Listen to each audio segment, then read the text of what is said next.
आप लिहो तुम कथा सुधारी। ਸਤਨਾਮ ਸ੍ਰੀ ਵਾਹਿਗੁਰੂ ਸਾਹਿਬ ਜੀ। ਦੋਹਰਾ ਸੁਨ ਮਾਤਾ ਭਰਾਤਾ ਸੋਬ੍ਰਿਤ, ਇਹ ਨਹ ਕਿਸ ਕੇ ਹਾਥ। ਕਰੈ ਉਪਾਏ ਨ ਪ੍ਰਾਪਤੀ, ਦਾਤਾ ਇੱਕ ਜਗਨਾਥ। ਵਾਹਿਗੁਰੂ ਜੀ ਕਾ ਖਾਲਸਾ, ਵਾਹਿਗੁਰੂ ਜੀ ਕੀ ਫਤਿਹ। ਪਰਮ ਸਨਮਾਨਯੋਗ ਗੁਰੂ ਖਾਲਸਾ ਸਾਧ ਸੰਗਤ ਜੀ, ਆਪ ਜੀ ਅਤਿਅੰਤ ਵਡਭਾਗੇ ਹੋ ਜਿਨ੍ਹਾਂ ਨੂੰ ਗੁਰੂ ਨੇ ਆਪਣੇ ਚਰਨਾਂ 'ਚ ਬੁਲਾਇਆ। ਆਵੋ ਸਿੱਖ ਸਤਿਗੁਰੂ ਕੇ ਪਿਆਰੇ ਹੋ, ਗਾਵੋ ਸੱਚੀ ਬਾਣੀ। ਔਰ ਗੁਰੂ ਕੀ ਪਵਿੱਤਰ ਅੰਮ੍ਰਿਤਮਈ ਗੁਰਬਾਣੀ ਦੇ ਨਿਤਨੇਮ, ਆਰਤੀ ਆਰਤੇ ਦੇ ਕੀਰਤਨ ਸਰਵਣ ਕੀਤੇ ਹਨ। ਆਪਣੀਆਂ ਮਨ ਬਿਰਤੀਆਂ ਨੂੰ ਫਿਰ ਗੁਰੂ ਸਤਵੇਂ ਪਾਤਸ਼ਾਹ ਗੁਰੂ ਹਰਿਰਾਏ ਸਾਹਿਬ ਦੇ ਚਰਨਾਂ 'ਚ ਜੋੜੀਏ। ਗੁਰੂ ਸਾਹਿਬ ਦਾ ਪਾਵਨ ਇਤਿਹਾਸ ਸਰਵਣ ਕਰੀਏ। ਕੱਲ੍ਹ ਆਪਾਂ ਪਿਛਲੀ ਲੜੀ ਵਿੱਚ ਸਰਵਣ ਕਰ ਚੁੱਕੇ ਹਾਂ ਕਿ ਬਾਬਾ ਰਾਮ ਰਾਏ ਜੀ ਨੇ ਆਪਣੇ ਤਾਇਆ ਧੀਰਮਲ ਵੱਲ ਚਿੱਠੀ ਲਿਖੀ ਕਿ ਤਾਇਆ ਜੀ, ਮੈਂ ਪਿਤਾ ਜੀ ਗੁਰੂ ਮਹਾਰਾਜ ਸਤਵੇਂ ਪਾਤਸ਼ਾਹ ਜੀ ਦਾ ਲਾਇਕ ਪੁੱਤਰ, ਹਰ ਤਰ੍ਹਾਂ ਨਾਲ ਯੋਗ, ਔਰ ਮੈਂ ਇੰਨੀ ਕੁਰਬਾਨੀ ਕੀਤੀ। ਔਰੰਗਜ਼ੇਬ ਦੇ ਘਰ ਗਿਆ, ਉੱਥੇ ਜਾ ਕੇ ਗੁਰੂ ਨਾਨਕ ਦੇ ਮਤ ਦਾ ਪ੍ਰਚਾਰ ਕੀਤਾ। ਆਪਣੀਆਂ ਕਰਾਮਾਤਾਂ, ਆਪਣੀਆਂ ਸ਼ਕਤੀਆਂ ਨਾਲ ਉਹਨਾਂ ਤੋਂ ਲੋਹਾ ਮਨਵਾਇਆ। ਅਤੇ ਹੁਣ ਮਹਾਰਾਜ ਸੱਚੇ ਪਾਤਸ਼ਾਹ ਨੇ ਮੈਨੂੰ ਗੁਰੂ ਘਰ ਤੋਂ ਛੇਕ ਦਿੱਤਾ ਹੈ। ਸੋ ਛੋਟੀ ਜਿਹੀ ਗੱਲ ਪਿੱਛੇ ਇੰਨਾ ਵਿਗਾੜ ਪਾਇਆ। ਪਿਤਾ ਜੀ ਨੂੰ ਬੇਨਤੀ ਕਰੋ ਕਿ ਮੈਨੂੰ ਵਾਪਸ ਆਪਣੇ ਚਰਨਾਂ 'ਚ ਥਾਂ ਦੇਣ। ਗੁਰਤਾ ਗੱਦੀ ਦਾ ਵੀ ਮੈਂ ਅਧਿਕਾਰੀ ਹਾਂ, ਹੱਕਦਾਰ ਹਾਂ। ਗੁਰਤਾ ਗੱਦੀ ਮੈਨੂੰ ਹੀ ਮਿਲਣੀ ਚਾਹੀਦੀ ਹੈ। ਸੋ ਇਹ ਬਾਬਾ ਰਾਮ ਰਾਏ ਦੀ ਚਿੱਠੀ ਜਦੋਂ ਬਾਬੇ ਧੀਰਮਲ ਕੋਲ ਪਹੁੰਚੀ, ਉਹਨੇ ਆਪਣੀ ਮਾਤਾ ਨੱਤੀ ਨੂੰ ਨਾਲ ਲੈ ਕੇ ਸਤਿਗੁਰੂ ਜੀ ਨੂੰ ਸਮਝਾਉਣ ਦੀ ਕੋਸ਼ਿਸ਼ ਕੀਤੀ ਕਿ ਤੁਸੀਂ ਆਪਣੇ ਪੁੱਤਰ ਨੂੰ ਗੁਰੂ ਘਰ ਤੋਂ ਨਾ ਛੇਕੋ। ਵੱਡੇ ਪੁੱਤਰ ਨੂੰ ਜਦੋਂ ਛੇਕ ਦਿਓਗੇ, ਛੋਟੇ ਪੁੱਤਰ ਨੂੰ ਗੱਦੀ ਦਿਓਗੇ ਤਾਂ ਉਹ ਅਸਰ ਹੋਵੇਗਾ ਜਿਹੜਾ ਗੁਰੂ ਅਰਜਨ ਦੇਵ ਜੀ ਦਾ ਅਤੇ ਪ੍ਰਿਥੀ ਚੰਦ ਦੋਵਾਂ ਭਰਾਵਾਂ ਦਾ ਚੱਲਿਆ ਸੀ। ਉਹ ਵੀ ਸਾਡੇ ਬਜ਼ੁਰਗ ਸਨ, ਵੱਡੇ ਸਨ। ਗੁਰੂ ਅਰਜਨ ਦੇਵ ਜੀ ਨੂੰ ਸਾਰੀ ਉਮਰ ਪ੍ਰਿਥੀ ਚੰਦ ਨੇ ਆਰਾਮ ਨਾਲ ਟਿਕਣ ਨਹੀਂ ਦਿੱਤਾ। ਬੜੇ ਦੁੱਖ ਦਸੀਏ ਦੁਆਏ, ਸਾਰੀ ਉਮਰ ਘਰ ਦੇ ਵਿੱਚ ਵਿਖਾਦ ਰਿਹਾ। ਸੋ ਉਸ ਝਗੜੇ ਨੂੰ ਤੁਸੀਂ ਮਹਾਰਾਜ ਮਿਟਾ ਦਿਓ। ਇਹ ਬਚਨ ਜਦੋਂ ਸਾਧ ਸੰਗਤ ਜੀ ਇਹ ਬਾਬੇ ਫਿਰ ਧੀਰਮਲ ਨੇ ਗੁਰੂ ਸਾਹਿਬ ਨੂੰ ਕਹੇ ਹਨ, ਅਤੇ ਗੁਰੂ ਸਾਹਿਬ ਆਪਣੇ ਭਾਈ ਅਤੇ ਆਪਣੀ ਮਾਤਾ ਨੱਤੀ ਨੂੰ ਕੀ ਜਵਾਬ ਦਿੰਦੇ ਹਨ, ਉਹ ਸਰਵਣ ਕਰੋ। ਪ੍ਰੇਮ ਨਾਲ ਆਖੋ ਸਤਿਨਾਮ ਸ੍ਰੀ ਵਾਹਿਗੁਰੂ ਸਾਹਿਬ ਜੀ। ਸਤਿਨਾਮ ਸ੍ਰੀ ਵਾਹਿਗੁਰੂ ਸਾਹਿਬ ਜੀ। ਸੁਨ ਮਾਤਾ ਭਰਾਤਾ ਸੋਬ੍ਰਿਤ। ਮਹਾਰਾਜ ਗੁਰੂ ਹਰਿਰਾਏ ਸਾਹਿਬ ਕਹਿੰਦੇ ਮਾਤਾ ਜੀ, ਔਰ ਆਪਣੇ ਵੱਡੇ ਭਾਈ ਬਾਬਾ ਧੀਰਮਲ ਨੂੰ ਕਹਿੰਦੇ ਭਰਾਤਾ ਜੀ, ਇਹ ਨਹ ਕਿਸ ਕੇ ਹਾਥ। ਇਹ ਗੁਰਤਾ ਗੱਦੀ ਕਿਸੇ ਦੇ ਹੱਥ ਵਿੱਚ ਨਹੀਂ ਹੈ। ਕਿਸ ਨੂੰ ਮਿਲਣੀ ਹੈ, ਕਿਸ ਨੂੰ ਨਹੀਂ ਮਿਲਣੀ, ਇਹ ਸਾਨੂੰ ਸੰਸਾਰੀ ਲੋਕਾਂ ਨੂੰ ਨਹੀਂ ਪਤਾ। ਇਹ ਤਾਂ ਵਾਹਿਗੁਰੂ ਦੀ ਬਖਸ਼ਿਸ਼ ਹੈ। ਜਿਨ ਕਉ ਨਦਰ ਕਰਮ ਤਿਨਕਾਰ, ਨਾਨਕ ਨਦਰੀ ਨਦਰ ਨਿਹਾਲ। ਇਹ ਤਾਂ ਬਖਸ਼ਿਸ਼ ਹੈ ਵਾਹਿਗੁਰੂ ਦੀ, ਅਕਾਲ ਪੁਰਖ ਜੀ ਦੀ। ਕਰੈ ਉਪਾਏ ਨ ਪ੍ਰਾਪਤੀ। ਇਹ ਕਿਸੇ ਹੀਲੇ ਵਸੀਲੇ ਨਾਲ, ਕਿਸੇ ਯਤਨਾਂ ਨਾਲ ਕੋਈ ਬੰਦਾ ਕਵੇ ਵੀ ਮੈਂ ਗੁਰਿਆਈ ਗੱਦੀ ਪ੍ਰਾਪਤ ਕਰ ਲਵਾਂਗਾ। ਗੁਰਿਆਈ ਗੱਦੀ ਕਿਸੇ ਆਪਣੇ ਯਤਨ ਨਾਲ ਪ੍ਰਾਪਤ ਨਹੀਂ ਹੁੰਦੀ। ਗੁਰੂ ਰਾਮਦਾਸ ਜੀ ਨੇ ਵੀ ਸਹੀ ਫੈਸਲਾ ਕੀਤਾ ਸੀ। ਪ੍ਰਿਥੀ ਚੰਦ ਉਸ ਗੱਦੀ ਦਾ ਹੱਕਦਾਰ ਹੈ ਹੀ ਨਹੀਂ ਸੀ। ਤੋ ਉਸਨੇ ਉਪਾਅ ਬੜੇ ਕੀਤੇ। ਇੰਨੇ ਯਤਨ ਕਰਕੇ, ਇੰਨੇ ਹੀਲੇ ਕਰਕੇ ਕੀ ਪ੍ਰਿਥੀ ਚੰਦ ਗੁਰੂ ਬਣ ਗਿਆ? ਨਹੀਂ ਨਾ ਬਣ ਸਕਿਆ। ਇੱਦਾਂ ਕੋਈ ਵੀ ਬੰਦਾ ਆਪਣੇ ਯਤਨਾਂ ਨਾਲ ਮਾਇਆ ਦੇ ਕੰਮ ਭਾਵੇਂ ਕੋਈ ਸਿੱਧ ਕਰ ਲਵੇ, ਵੈਸੇ ਹੁੰਦੇ ਤਾਂ ਉਹ ਵੀ ਹੁਕਮ ਦੇ ਵਿੱਚ ਹੀ ਨੇ। ਜਿਹੜੇ ਦੁਨਿਆਵੀ ਕੰਮ ਨੇ ਨਾ, ਸੰਸਾਰੀ ਮਾਇਆਵੀ ਕੰਮ ਨੇ, ਉਹ ਤਾਂ ਚਲੋ ਕੋਈ ਬੰਦਾ ਕਹਿ ਸਕਦਾ ਵੀ ਮੈਂ ਆਪਣੇ ਯਤਨਾਂ ਨਾਲ ਕਰ ਲਏ, ਅਹੰਕਾਰ ਕਰਕੇ ਕਹਿ ਸਕਦਾ ਹੈ, ਜਾਂ ਆਪਣੀ ਸਫਲਤਾ 'ਤੇ ਮਾਣ ਕਰ ਸਕਦਾ ਹੈ।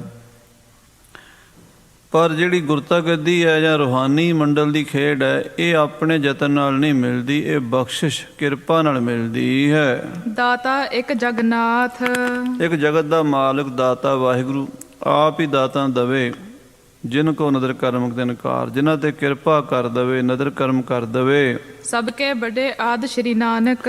ਦੇਖੋ ਸਭ ਤੋਂ ਵੱਡੇ ਮਹਾਰਾਜ ਸਾਹਿਬ ਸ੍ਰੀ ਗੁਰੂ ਨਾਨਕ ਦੇਵ ਜੀ, ਜਿਨ੍ਹਾਂ ਨੇ ਸਿੱਖੀ ਦਾ ਮੁੱਢ ਬੰਨ੍ਹਿਆ ਹੈ, ਜਿਨ੍ਹਾਂ ਤੋਂ ਇਹ ਗੁਰਮਤਿ ਮਾਰਗ ਚੱਲਿਆ ਹੈ। ਪਰਖਤ ਗੁਣਨ ਗਿਆਨ ਮਨ ਮਾਨਕ। ਗੁਰੂ ਮਹਾਰਾਜ ਗੁਰੂ ਨਾਨਕ ਦੇਵ ਜੀ, ਉਹਨਾਂ ਨੇ ਵੀ ਗੁਣਾਂ ਦੀ ਪਰਖ ਕੀਤੀ ਹੈ।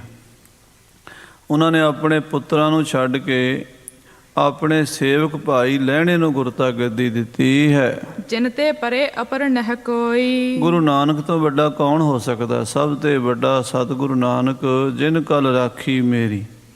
ਆਪ ਨਾਰਾਇਣ ਕਲਾ ਧਾਰ ਜਗ ਮੈਂ ਪਰਵਰਿਓ। ਨਿਰੰਕਾਰ ਪਰਮੇਸ਼ਰ ਵਾਹਿਗੁਰੂ ਕਰਤਾ ਪੁਰਖ ਜੀ ਦੁਨੀਆ ਦੇ ਵਿੱਚ ਅਵਤਾਰ ਧਾਰ ਕੇ ਆਏ ਹਨ। ਗੁਰੂ ਨਾਨਕ ਦਾ ਰੂਪ ਧਾਰਨ ਕੀਤਾ ਹੈ। ਮਹਤ ਮਹਤ ਮਹਿਆਨ ਨਹਿ ਸੋਈ। ਬਹੁਤ ਮਹਿਤ ਮਹਿਤ, ਵੱਡਿਆਂ ਤੋਂ ਵੱਡੇ, ਵੱਡਿਆਂ ਤੋਂ ਵੀ ਵੱਡੇ ਹਨ ਗੁਰੂ ਨਾਨਕ ਦੇਵ ਜੀ। ਤਿਨ ਕੀ ਕਰੀ ਸਰਬ ਸਿਰ ਧਰੈ। ਉਹਨਾਂ ਦਾ ਕੀਤਾ ਹੋਇਆ, ਉਹਨਾਂ ਦਾ ਫੈਸਲਾ ਸਾਰੀ ਦੁਨੀਆ ਮੰਨਦੀ ਹੈ। ਸਾਰੇ ਉਹਨਾਂ ਦੇ ਬਚਨਾਂ ਨੂੰ ਸਿਰ ਮੱਥੇ ਤੇ ਮੰਨਦੇ ਹਨ। ਬਿਨਾ ਵਿਚਾਰੇ ਮਾਨਿਓ ਕਰੈ। ਤੇ ਕੋਈ ਵੀ ਬੰਦਾ ਗੁਰੂ ਨਾਨਕ ਦੀ ਗੱਲ ਬਿਨਾਂ ਵਿਚਾਰੇ ਮੰਨ ਲੈਂਦਾ।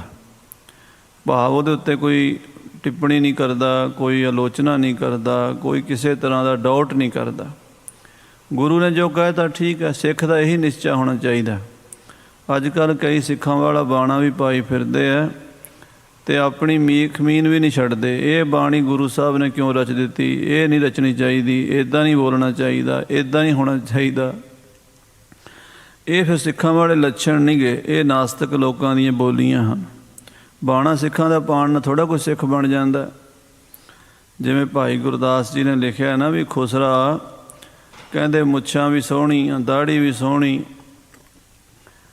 ਮੁੱਛਾਂ ਦਾੜੀ ਸੋਹਣੀ, ਬਹੁਤ ਦੁਰਬਲ ਵੇਸ਼, ਸਹਿ ਹਥਿਆਰੀ ਸੂਰਮਾ ਪੰਚੀ ਪ੍ਰਵੇਸ਼, ਮਾਹਰ ਦੜ ਦੀਵਾਨ ਵਿੱਚ ਜਾਣੈ ਸਭ ਦੇਸ਼, ਪੂਰਨ ਗੁਣ ਪੁਰਖਤ ਬਿਨ ਕਾਮਣ ਕੇ ਕ੍ਰੇਸ਼। ਹੋਰ ਸਾਰੇ ਕੰਮ ਕਰ ਸਕਦਾ ਪਰ ਆਪਣਾ ਘਰ ਨਹੀਂ ਵਸਾ ਸਕਦਾ। ਇਸੇ ਤਰ੍ਹਾਂ ਹੀ ਜਿਹੜਾ ਗੁਣਾਂ ਤੋਂ ਬਿਨਾਂ ਹੈ ਉਹ ਨਾ ਸਿੱਖ ਬਣ ਸਕਦਾ ਨਾ ਗੁਰੂ ਬਣ ਸਕਦਾ। ਸੋ ਮਹਾਰਾਜ ਕਹਿੰਦੇ ਦੇਖੋ ਗੁਰੂ ਨਾਨਕ ਸਾਹਿਬ ਨੇ ਜਿਹੜੇ ਫੈਸਲੇ ਕੀਤੇ ਹਨ ਉਹ ਬਿਨਾਂ ਸ਼ੰਕੇ ਮੰਨੇ ਜਾਂਦੇ ਹਨ। ਸਭ ਬਿਦ ਸ਼ੁਭ ਸੁਤ ਲਾਇਕ ਹੋਤੇ। ਉਹਨਾਂ ਦੇ ਪੁੱਤਰ ਕਿਹੜਾ ਘੱਟ ਸੀਗੇ। ਬਾਬਾ ਸ੍ਰੀ ਚੰਦ ਜੀ, ਬਾਬਾ ਲਖਮੀ ਦਾਸ ਜੀ ਸਾਰੇ ਗੁਣਾਂ 'ਚ ਪੂਰੇ ਸਨ।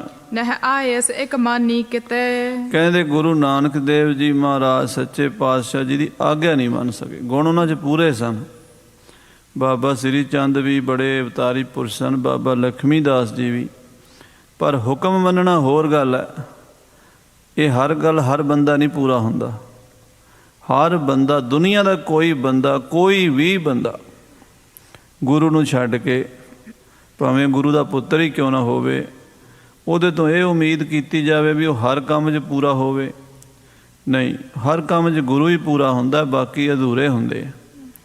ਬਾਬਾ ਸ੍ਰੀ ਚੰਦ, ਬਾਬਾ ਲਖਮੀ ਦਾਸ ਜੀ ਨੇ ਹੋਰ ਸਾਰੇ ਗੁਣਾਂ 'ਚ ਪੂਰੇ ਸਨ, ਪਰ ਪਿਤਾ ਜੀ ਮਹਾਰਾਜ ਸੱਚੇ ਪਾਤਸ਼ਾਹ ਦੇ ਹੁਕਮ ਨੂੰ ਨਹੀਂ ਪਛਾਣ ਸਕੇ। 100 ਲੱਖ ਦੋਸ਼ ਦਾਸ ਕੋ ਦੀਨੀ। ਮਹਾਰਾਜ ਨੇ ਆਪਣੇ ਪੁੱਤਰਾਂ ਦਾ ਇਹ ਔਗਣ ਜਾਣ ਕੇ ਪੁੱਤਰੀ ਕੌਲ ਨਾ ਪਾਲਿਓ, ਕਰ ਪੀਰੋਂ ਕੰਨ ਮੁਰੱਟੀ ਹੈ। ਉਹਨਾਂ ਨੇ ਕੌਲ ਯਾਨੀ ਬਚਨ ਨਹੀਂ ਪਾਲਿਆ, ਸਤਿਗੁਰਾਂ ਦਾ ਬਚਨ ਨਹੀਂ ਮੰਨਿਆ। ਇਸ ਕਰਕੇ ਗੱਦੀ ਮਹਾਰਾਜ ਨੇ ਭਾਈ ਲਹਿਣਾ ਜੀ ਨੂੰ ਦੇ ਦਿੱਤੀ। ਸ਼੍ਰੀ ਅੰਗਦ ਗੁਰਤਾ ਤਬ ਕੀਨੀ। ਤੇ ਗੁਰਤਾ ਗੱਦੀ ਤੇ ਸ੍ਰੀ ਗੁਰੂ ਅੰਗਦ ਦੇਵ ਜੀ ਦੂਸਰੇ ਪਾਤਸ਼ਾਹ ਮਹਾਰਾਜ ਬਿਰਾਜੇ।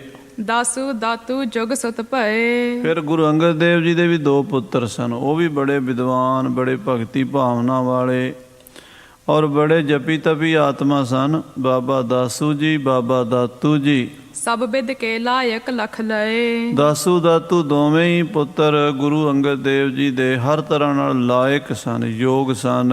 ਸ਼੍ਰੀ ਗੁਰ ਅਮਰ ਸਾਥ ਮਤ ਸਰੀ। ਪਰ ਉਹਨਾਂ ਨੇ ਗੁਰੂ ਅਮਰਦਾਸ ਨਾਲ ਈਰਖਾ ਕੀਤੀ। ਦਾਤੂ ਨੇ ਤਾਂ ਗੁਰੂ ਅਮਰਦਾਸ ਨੂੰ ਲੱਤ ਮਾਰ ਦਿੱਤੀ ਸੀ ਆ ਕੇ ਦਰਬਾਰ ਦੇ ਵਿੱਚ।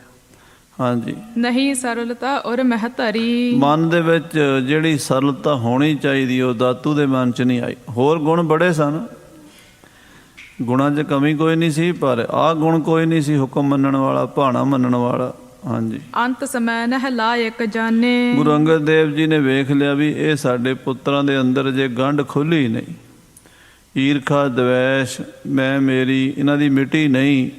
ਜੋਤ ਪ੍ਰਕਾਸ਼ ਅੰਦਰ ਹੋਇਆ ਨਹੀਂ ਇਹਨਾਂ ਦੇ। ਨਹੀਂ ਥਿਰਾਏ ਆਪਨ ਸਥਾਨੇ। ਇਸ ਕਰਕੇ ਉਹਨਾਂ ਨੇ ਆਪਣੇ ਪੁੱਤਰਾਂ ਨੂੰ ਗੱਦੀ ਨਹੀਂ ਦਿੱਤੀ। ਤਿਮ ਸ਼੍ਰੀ ਅਮਰਦਾਸ ਸੁਤ ਪਰਖੇ। ਤੇ ਤੀਸਰੇ ਪਾਤਸ਼ਾਹ ਗੁਰੂ ਅਮਰਦਾਸ ਦੇ ਵੀ ਦੋ ਹੀ ਪੁੱਤਰ ਸਨ। ਗੁਰੂ ਨਾਨਕ ਦੇਵ ਜੀ 2 ਪੁੱਤਰ, ਗੁਰੂ ਅੰਗਦ ਦੇਵ ਜੀ ਦੇ 2 ਪੁੱਤਰ ਤੇ ਗੁਰੂ ਅਮਰਦਾਸ ਜੀ ਦੇ 2 ਹੀ ਪੁੱਤਰ ਸਨ।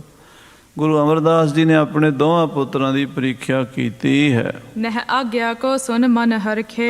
ਬਾਬਾ ਮੋਹਰੀ ਜੀ, ਬਾਬਾ ਮੋਹਣ ਜੀ, ਮੋਹਣ ਜੀ ਵੱਡੇ, ਮੋਹਰੀ ਛੋਟੇ ਸਨ। ਮੋਹਣ ਤੇ ਮੋਹਰੀ ਇਹਨਾਂ ਨੇ ਵੀ ਆਪਣੇ ਪਿਤਾ ਦਾ ਹੁਕਮ ਪੂਰੀ ਤਰ੍ਹਾਂ ਨਹੀਂ ਮੰਨਿਆ। ਸ਼੍ਰੀ ਗੁਰੂ ਰਾਮਦਾਸ ਨਿਰਮਾਨ। ਤੇ ਗੁਰੂ ਰਾਮਦਾਸ ਜੀ ਸੋਢੀ ਸੁਲਤਾਨ ਨਿਰਮਾਨ ਸਨ। ਮਨ ਦੇ ਵਿੱਚ ਕੋਈ ਮਾਣ ਹੰਕਾਰ ਹੈ ਹੀ ਨਹੀਂ ਸੀ। ਮਤਸਰ ਆਦਿਕ ਦੋਸ਼ ਨ ਜਾਨ। ਈਰਖਾ ਆਦਿਕ ਦੋਸ਼ ਵੀ ਨਹੀਂ ਸੀ ਉਹਨਾਂ ਦੇ ਅੰਦਰ। ਨਿਜ ਸਥਾਨ ਪਰ ਆਪ ਬਿਠਾਏ। ਆਪਣੀ ਥਾਂ ਤੇ ਆਪ ਗੁਰੂ ਸਾਹਿਬ ਜੀ ਨੇ ਗੁਰੂ ਰਾਮਦਾਸ ਜੀ ਨੂੰ ਬਿਠਾਇਆ ਸੀ। ਕਹਿ ਸਭ ਹਿਨ ਕੇ ਸੀਸ ਨਿਵਾਏ। ਤੇ ਸਾਰਿਆਂ ਨੂੰ ਆਖਿਆ ਸੀ ਵੀ ਰਾਮਦਾਸ ਨੂੰ ਮੱਥਾ ਟੇਕੋ। ਤੇ ਸਾਰਿਆਂ ਨੇ ਇੱਕ ਬਾਬੇ ਮੋਹਣ ਨੂੰ ਛੱਡ ਕੇ ਬਾਕੀ ਸਾਰਿਆਂ ਨੇ ਮੱਥਾ ਗੁਰੂ ਰਾਮਦਾਸ ਦੇ ਚਰਨਾਂ ਤੇ ਟੇਕਿਆ ਸੀ। ਮੋਹਰੀ ਨੇ ਵੀ ਟੇਕਿਆ ਸੀ। ਹਾਂਜੀ। ਤਿਨ ਕੋ ਪ੍ਰਥਿਆ ਜੇਸ਼ਟ ਨੰਦ। ਅੱਗੇ ਗੁਰੂ ਰਾਮਦਾਸ ਸਾਹਿਬ ਦੇ ਵੀ 3 ਪੁੱਤਰ ਸਨ। ਵੱਡਾ ਪੁੱਤਰ ਬਾਬਾ ਪਿਰਥੀ ਚੰਦ ਜੀ ਸੀ। ਨਿਜ ਮਤ ਕੋਚਿਤ ਗਰਭ ਬਿਲੰਦ। ਬਾਬੇ ਪਿਰਥੀ ਚੰਦ ਨੂੰ ਆਪਣੀ ਚਲਾਕੀ, ਹੁਸ਼ਿਆਰੀ, ਆਪਣੀ ਮਤ ਦਾ ਹੰਕਾਰ ਸੀਗਾ। ਉਹ ਆਪਣੀ ਮੈਂ ਮੇਰੀ ਵਿੱਚ ਵਿਚਰਦਾ ਸੀ। ਆਂਖ ਤਰੇ ਨਹਿ ਆਨਤ ਕਾਹੂ। ਬਾਬਾ ਪਿਰਥੀ ਚੰਦ ਕਿਸੇ ਨੂੰ ਅੱਖ ਥੱਲੇ ਨਹੀਂ ਸੀ ਲੈ ਕੇ ਆਉਂਦਾ। ਕਿਸੇ ਦੇ ਉੱਤੇ ਉਹ ਸਤਿਕਾਰ ਮਾਣ ਵਾਲੀ ਦ੍ਰਿਸ਼ਟੀ ਨਹੀਂ ਸੀ ਰੱਖਦਾ। ਬਾਬਾ ਬੁੱਢਾ ਸਾਹਿਬ ਨਾਲ ਵੀ ਗਲਤ ਬੋਲਿਆ ਸੀ। ਹਾਂਜੀ। ਦਰਬ ਬਟੋਰਿਓ ਬਹੁ ਨਿਜ ਪਾਹੂ। ਤੇ ਬਾਬੇ ਪਿਰਥੀ ਚੰਦ ਨੇ ਬਹੁਤ ਪੈਸਾ ਇਕੱਠਾ ਕਰ ਲਿਆ। ਸੰਗਤਾਂ ਦੀ ਮਾਇਆ ਗੁਰੂ ਦੀ ਗੋਲਕ ਵਿੱਚ ਹੇਰਾ ਫੇਰੀ ਕਰਦਾ। ਲੰਗਰ ਛਕਣ ਲਈ ਸੰਗਤਾਂ ਨੂੰ ਗੁਰੂ ਅਰਜਨ ਦੇਵ ਜੀ ਕੋਲ ਭੇਜ ਦਿੰਦਾ ਸੀ। ਤੇ ਗੁਰੂ ਘਰ ਦੀ ਮਾਇਆ ਸਾਰੀ ਆਪ ਸਾਂਭ ਜਾਂਦਾ ਸੀ। ਚਿਤ ਮਹਿ ਚਾਤੁਰਤਾ ਜਗ ਕੇਰੀ। ਉਹਦੇ ਵਿੱਚ ਸੰਸਾਰੀ ਚਲਾਕੀ ਬੜੀ ਸੀ। ਸੰਸਾਰੀ ਤੌਰ ਤੇ ਬਾਬਾ ਪਿਰਥੀ ਚੰਦ ਪੂਰਾ ਸੀਗਾ।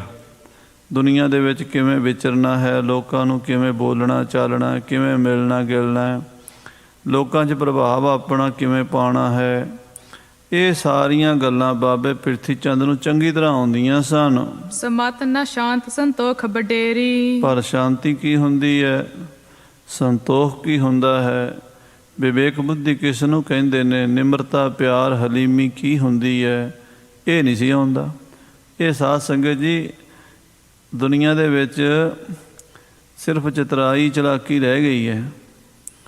ਤੇ ਬਾਣੀ 'ਚ ਮਹਾਰਾਜ ਨੇ ਫੈਸਲਾ ਦੇਤਾ ਵੀ ਇਹ ਮਨ ਚੰਚਲਾ ਚਤੁਰਾਈ ਕਿਨੈ ਨਾ ਪਾਇਆ। ਚਲਾਕੀ ਹੁਸ਼ਿਆਰੀ ਨਾਲ ਤੁਸੀਂ ਦੁਨਿਆਵੀ ਕੰਮ ਬੜੇ ਵਧੀਆ ਕਰ ਸਕਦੇ ਹੋ, ਪਰ ਰੱਬ ਨਹੀਂ ਮਿਲਣਾ। ਰੱਬ ਦੀ ਪ੍ਰਾਪਤੀ ਲਈ ਭੋਲਾ ਭਾਅ ਚਾਹੀਦਾ। ਭੋਲੇ ਭਾਏ ਮਿਲੇ ਰਘੁਰਾਇਆ। ਭੋਲੀ ਬਿਰਤੀ ਹੋਵੇਗੀ ਰੱਬ ਮਿਲੇਗਾ। ਜੇ ਬੰਦਾ ਹੁਸ਼ਿਆਰੀਆਂ ਕਰੇਗਾ ਤਾਂ ਰੱਬ ਨਹੀਂ ਮਿਲੇਗਾ। ਤੋ ਬਾਬਾ ਪਿਰਥੀ ਚੰਦ ਹੁਸ਼ਿਆਰੀਆਂ ਬੜੀਆਂ ਕਰਦਾ ਸੀ। ਤਿਸ ਪਰ ਸ਼ਬਦ ਬਨਾਵਨ ਕੀਨ। ਸਤਿਗੁਰੂ ਜੀ ਨੇ ਉਹਦੇ ਉੱਤੇ ਬਾਣੀ ਵੀ ਰਚੀ ਹੈ। ਕਾਹੇ ਪੂਤ ਝਗੜਤ ਹੋ ਸੰਗ ਬਾਪ। ਗੁਰੂ ਰਾਮਦਾਸ ਕਹਿੰਦੇ, ਪੁੱਤਰ ਤੂੰ ਪਿਓ ਨਾਲ ਕਿਉਂ ਝਗੜਾ ਕਰਦਾ ਹੈ। ਜਿਨ ਕੇ ਜਣੇ ਬਡੀਰੇ ਤੁਮ ਹੋ ਤਿਨ ਸਿਓ ਝਗੜਨ ਪਾਪ। ਜਿਸ ਧਨ ਕਾ ਤੁਮ ਗਰਭ ਕਰਤ ਹੋ ਸੋ ਧਨ ਕਿਸੈ ਨ ਆਪ। ਮਹਾਰਾਜ ਸਾਹਿਬ ਜੀ ਸਤਿਗੁਰੂ ਰਾਮਦਾਸ ਜੀ ਨੇ ਬਾਬੇ ਪਿਰਥੀ ਚੰਦ ਨੂੰ ਸਮਝਾਉਣ ਦੀ ਵੀ ਕੋਸ਼ਿਸ਼ ਕੀਤੀ ਸੀ, ਪਰ ਉਹ ਸਮਝਣ ਵਾਲਾ ਹੈ ਹੀ ਨਹੀਂ ਸੀ। ਹਾਂਜੀ। ਧਰਿਓ ਗ੍ਰੰਥ ਮਹਿ ਗੁਰੂ ਪਰਬੀਨ। ਗੁਰੂ ਜੀ ਨੇ ਗੁਰੂ ਗ੍ਰੰਥ ਸਾਹਿਬ ਵਿੱਚ ਸ਼ਬਦ ਲਿਖਿਆ ਹੋਇਆ ਹੈ। ਗੁਰੂ ਗ੍ਰੰਥ ਸਾਹਿਬ ਜੀ ਦੇ ਅੰਦਰ 1200 ਅੰਗ ਤੇ ਸਾਰੰਗ ਮਹੱਲਾ ਚੌਥਾ। ਕਾਹੇ ਪੂਤ ਝਗੜਤ ਹੋ ਸੰਗ ਬਾਪ। ਇਹ ਮਹਾਰਾਜ ਚੌਥੇ ਪਾਤਸ਼ਾਹ ਦਾ ਸ਼ਬਦ ਹੈ। ਹਾਂਜੀ। ਚੌ ਪੀੜੀ ਮਹਿ ਆਦ ਜੁਗਾਦੀ। ਇਹ ਵੀ ਬਚਨ ਮਹਾਰਾਜ ਨੇ ਗੁਰੂ ਗ੍ਰੰਥ ਸਾਹਿਬ 'ਚ ਲਿਖਿਆ। ਚੌ ਪੀੜੀ ਆਦ ਜੁਗਾਦ ਬਖੀਲੀ ਕਿਨੈ ਨਾ ਪਾਇਓ। ਮਹਾਰਾਜ ਕਹਿੰਦੇ 4 ਪੀੜ੍ਹੀਆਂ ਵਿੱਚ ਗੁਰੂ ਨਾਨਕ ਤੋਂ ਲੈ ਕੇ ਸਾਡੇ ਤੱਕ ਬਖੀਲੀ ਕਰਨ ਵਾਲੇ ਨੇ, ਈਰਖਾ ਕਰਨ ਵਾਲੇ ਨੇ, ਕਿਸੇ ਨੇ ਵੀ ਗੱਦੀ ਨਹੀਂ ਪਾਈ। ਆਖੋ ਸ੍ਰੀ ਵਾਹਿਗੁਰੂ। 4 ਪੀੜ੍ਹੀ ਆਦ ਜੁਗਾਦੀ ਕਿਨੈ ਨਾ ਪਾਇਓ। ਇਹ ਕੌੜੀ ਦੀ ਵਾਰ ਵਿੱਚ ਬਚਨ ਆਉਂਦੇ ਨੇ। ਉੱਥੇ ਮਹਾਰਾਜ ਕਹਿੰਦੇ ਵੀ ਵਕੀਲੀ ਕਰਕੇ, ਵਕੀਲੀ ਕਹਿੰਦੇ ਨੇ ਈਰਖਾ ਕਰਨੀ, ਦਵੈਸ਼ ਕਰਨੀ, ਜੈਲਸ ਕਰਨੀ। ਮੈਂ ਗੁਰੂ ਬਣਾ, ਇਹ ਕਿਉਂ ਬਣ ਗਿਆ। ਇਹ ਜੈਲਸ ਪਹਿਲਾਂ ਗੁਰੂ ਪੁੱਤਰਾਂ 'ਚ ਹੋਈ, ਚਲਦੀ ਆਈ। ਜਿਨ੍ਹਾਂ ਜਿਨ੍ਹਾਂ 'ਚ ਹੋਈ ਹੈ ਉਹਨਾਂ ਨੂੰ ਗੁਰਤਾ ਗੱਦੀ ਦੀ ਪ੍ਰਾਪਤੀ ਨਹੀਂ ਹੋ ਸਕੀ। ਕਰਹਿ ਬਖੀਲੀ ਜੋ ਬਨਬਾਦੀ। ਜਿਹੜੇ ਬਾਦੀ ਝਗੜਾ ਕਰਦੇ ਨੇ ਉਹਨਾਂ ਨੂੰ ਭਾਈ ਕੁਛ ਨਹੀਂ ਮਿਲਦਾ। ਇਹ ਗੱਲ ਸ੍ਰੀ ਗੁਰੂ ਰਾਮਦਾਸ ਆਪਣੇ ਪੁੱਤਰ ਪ੍ਰਿਥੀ ਚੰਦ ਨੂੰ ਸਮਝਾਈ ਸੀ ਵੀ ਦੇਖ ਬਾਬਾ ਨਾਨਕ ਸੱਚੇ ਪਾਤਸ਼ਾਹ ਦੇ 2 ਪੁੱਤਰ, ਅਸੀਂ ਤੇ ਉਹਨਾਂ ਦੇ ਵਰਗੇ ਬਣ ਨਹੀਂ ਸਕਦੇ। ਬਾਬਾ ਸ੍ਰੀ ਚੰਦ, ਬਾਬਾ ਲਖਮੀ ਦਾਸ ਕਿੱਡੇ ਵੱਡੇ ਮਹਾਨ ਮਹਾਂਪੁਰਸ਼, ਪਰ ਗੱਦੀ ਨਹੀਂ ਮਿਲੀ। ਬਾਬਾ ਦਾਸੂ ਦਾਤੂ ਕਿੱਡੇ ਮਹਾਂਪੁਰਸ਼, ਪਰ ਗੱਦੀ ਨਹੀਂ ਮਿਲੀ। ਬਾਬਾ ਮੋਹਣ ਮੋਰੀ ਜੀ ਕਿੱਡੇ ਮਹਾਂਪੁਰਸ਼, ਗੱਦੀ ਨਹੀਂ ਮਿਲੀ। ਪ੍ਰਿਥੀ ਚੰਦ ਤੈਨੂੰ ਵੀ ਨਹੀਂ ਮਿਲਣੀ। ਕਿਉਂ? ਤੂੰ ਗੱਦੀ ਦਾ ਅਧਿਕਾਰੀ ਨਹੀਂ ਹੈ। ਇਹ ਗੱਦੀ ਉਹਨਾਂ ਨੂੰ ਮਿਲਦੀ ਹੈ ਜਿਨ੍ਹਾਂ ਦੀ ਹਿਰਦੇ ਰੂਪੀ ਗੰਢ ਖੁੱਲ੍ਹ ਗਈ ਹੈ। ਭਾਵ ਮੈਂ ਤੂੰ ਜੀਵ ਭਾਵ ਖਤਮ ਹੋ ਗਿਆ, ਬ੍ਰਹਮ ਰੂਪ ਹੋ ਗਏ ਨੇ। ਉਹਨਾਂ ਦੀ ਅਵਸਥਾ ਦਾ ਸਾਧ ਸੰਗਤ ਜੀ ਕੋਈ ਕਥਾਵਾਚਕ ਗਿਆਨੀ ਬਿਆਨ ਨਹੀਂ ਕਰ ਸਕਦਾ। ਕਿੱਦਾਂ ਦੀ ਵਿਆਖਿਆ ਕਰੀਏ, ਅਨੁਭਵ ਦੇ ਵਿੱਚ ਵੀ ਨਹੀਂ ਆ ਸਕਦੀ ਉਹ ਗੱਲ। ਸਾਡੇ ਬੜੀ ਉੱਚੀ ਖੇਡ ਹੈ। ਜੋਤ ਨਿਰੰਜਨੀ ਜਦੋਂ ਪ੍ਰਗਟ ਹੁੰਦੀ ਹੈ ਉਸ ਵੇਲੇ ਗੁਰੂ ਤੇ ਸਿੱਖ ਤੇ ਗੁਰੂ ਇੱਕਮਿਕ ਹੋ ਜਾਂਦੇ ਹੈ। ਉਦੋਂ ਫਿਰ ਗੁਰੂ ਆਪਣੇ ਨਾਲ ਲਾ ਕੇ ਕਹਿ ਦਿੰਦਾ ਇਹ ਮੇਰਾ ਹੀ ਰੂਪ ਹੈ, ਮੇਰੇ 'ਚ ਤੇਰੇ 'ਚ ਕੋਈ ਫਰਕ ਨਹੀਂ। ਸੋ ਗੁਰੂ ਰਾਮਦਾਸ ਸਾਹਿਬ ਜੀ ਨੇ ਆਪਣੇ ਵੱਡੇ ਪੁੱਤਰ ਨੂੰ ਇਸ ਦਾ ਹੱਕਦਾਰ ਨਹੀਂ ਸਮਝਿਆ। ਹਾਂਜੀ, ਹਲਤ ਪਲਤ ਮਹਿ ਤੇਹ ਮੁਖਕਾਰਾ। ਤੇ ਨਾਲ ਬਚਨ ਵੀ ਕਰਤਾ ਵੀ ਮੂੰਹ ਕਾਲੇ ਮੀਣਿਆ ਤੁਧ ਜੰਮਪੁਰ ਜਾਣਾ, ਵਾਰਾਂ ਭਾਈ ਗੁਰਦਾਸ ਜੀ ਵਿੱਚ ਵੀ ਇਹ ਤਾਂ ਮੀਣਾ ਹੈ। ਗੁਰੂ ਰਾਮਦਾਸ ਜੀ ਨੇ ਪ੍ਰਿਥੀ ਨੂੰ ਮੀਣਾ ਕਹਿਤਾ ਸੀ। ਹਾਂਜੀ, ਕਹੂ ਨ ਆਦਰ ਲਹਿ ਕੁਚਾਰਾ। ਜਿਹੜਾ ਬੰਦਾ ਇੱਦਾਂ ਦਾ ਮਨ ਦਾ ਖੋਟਾ ਹੁੰਦਾ ਹੈ, ਮਨ ਦੇ ਵਿੱਚ ਕੋਈ ਘੁੰਡੀ ਰੱਖਦਾ ਹੈ, ਉਹ ਕਿਤੇ ਆਦਰ ਨਹੀਂ ਪਾਉਂਦਾ। ਉਹ ਮਹਾਰਾਜ ਦੇ ਦਰਬਾਰ ਵਿੱਚ, ਪਰਮੇਸ਼ਰ ਦੇ ਦਰਬਾਰ ਵਿੱਚ ਇੱਜ਼ਤ ਨਹੀਂ ਪਾਉਂਦਾ।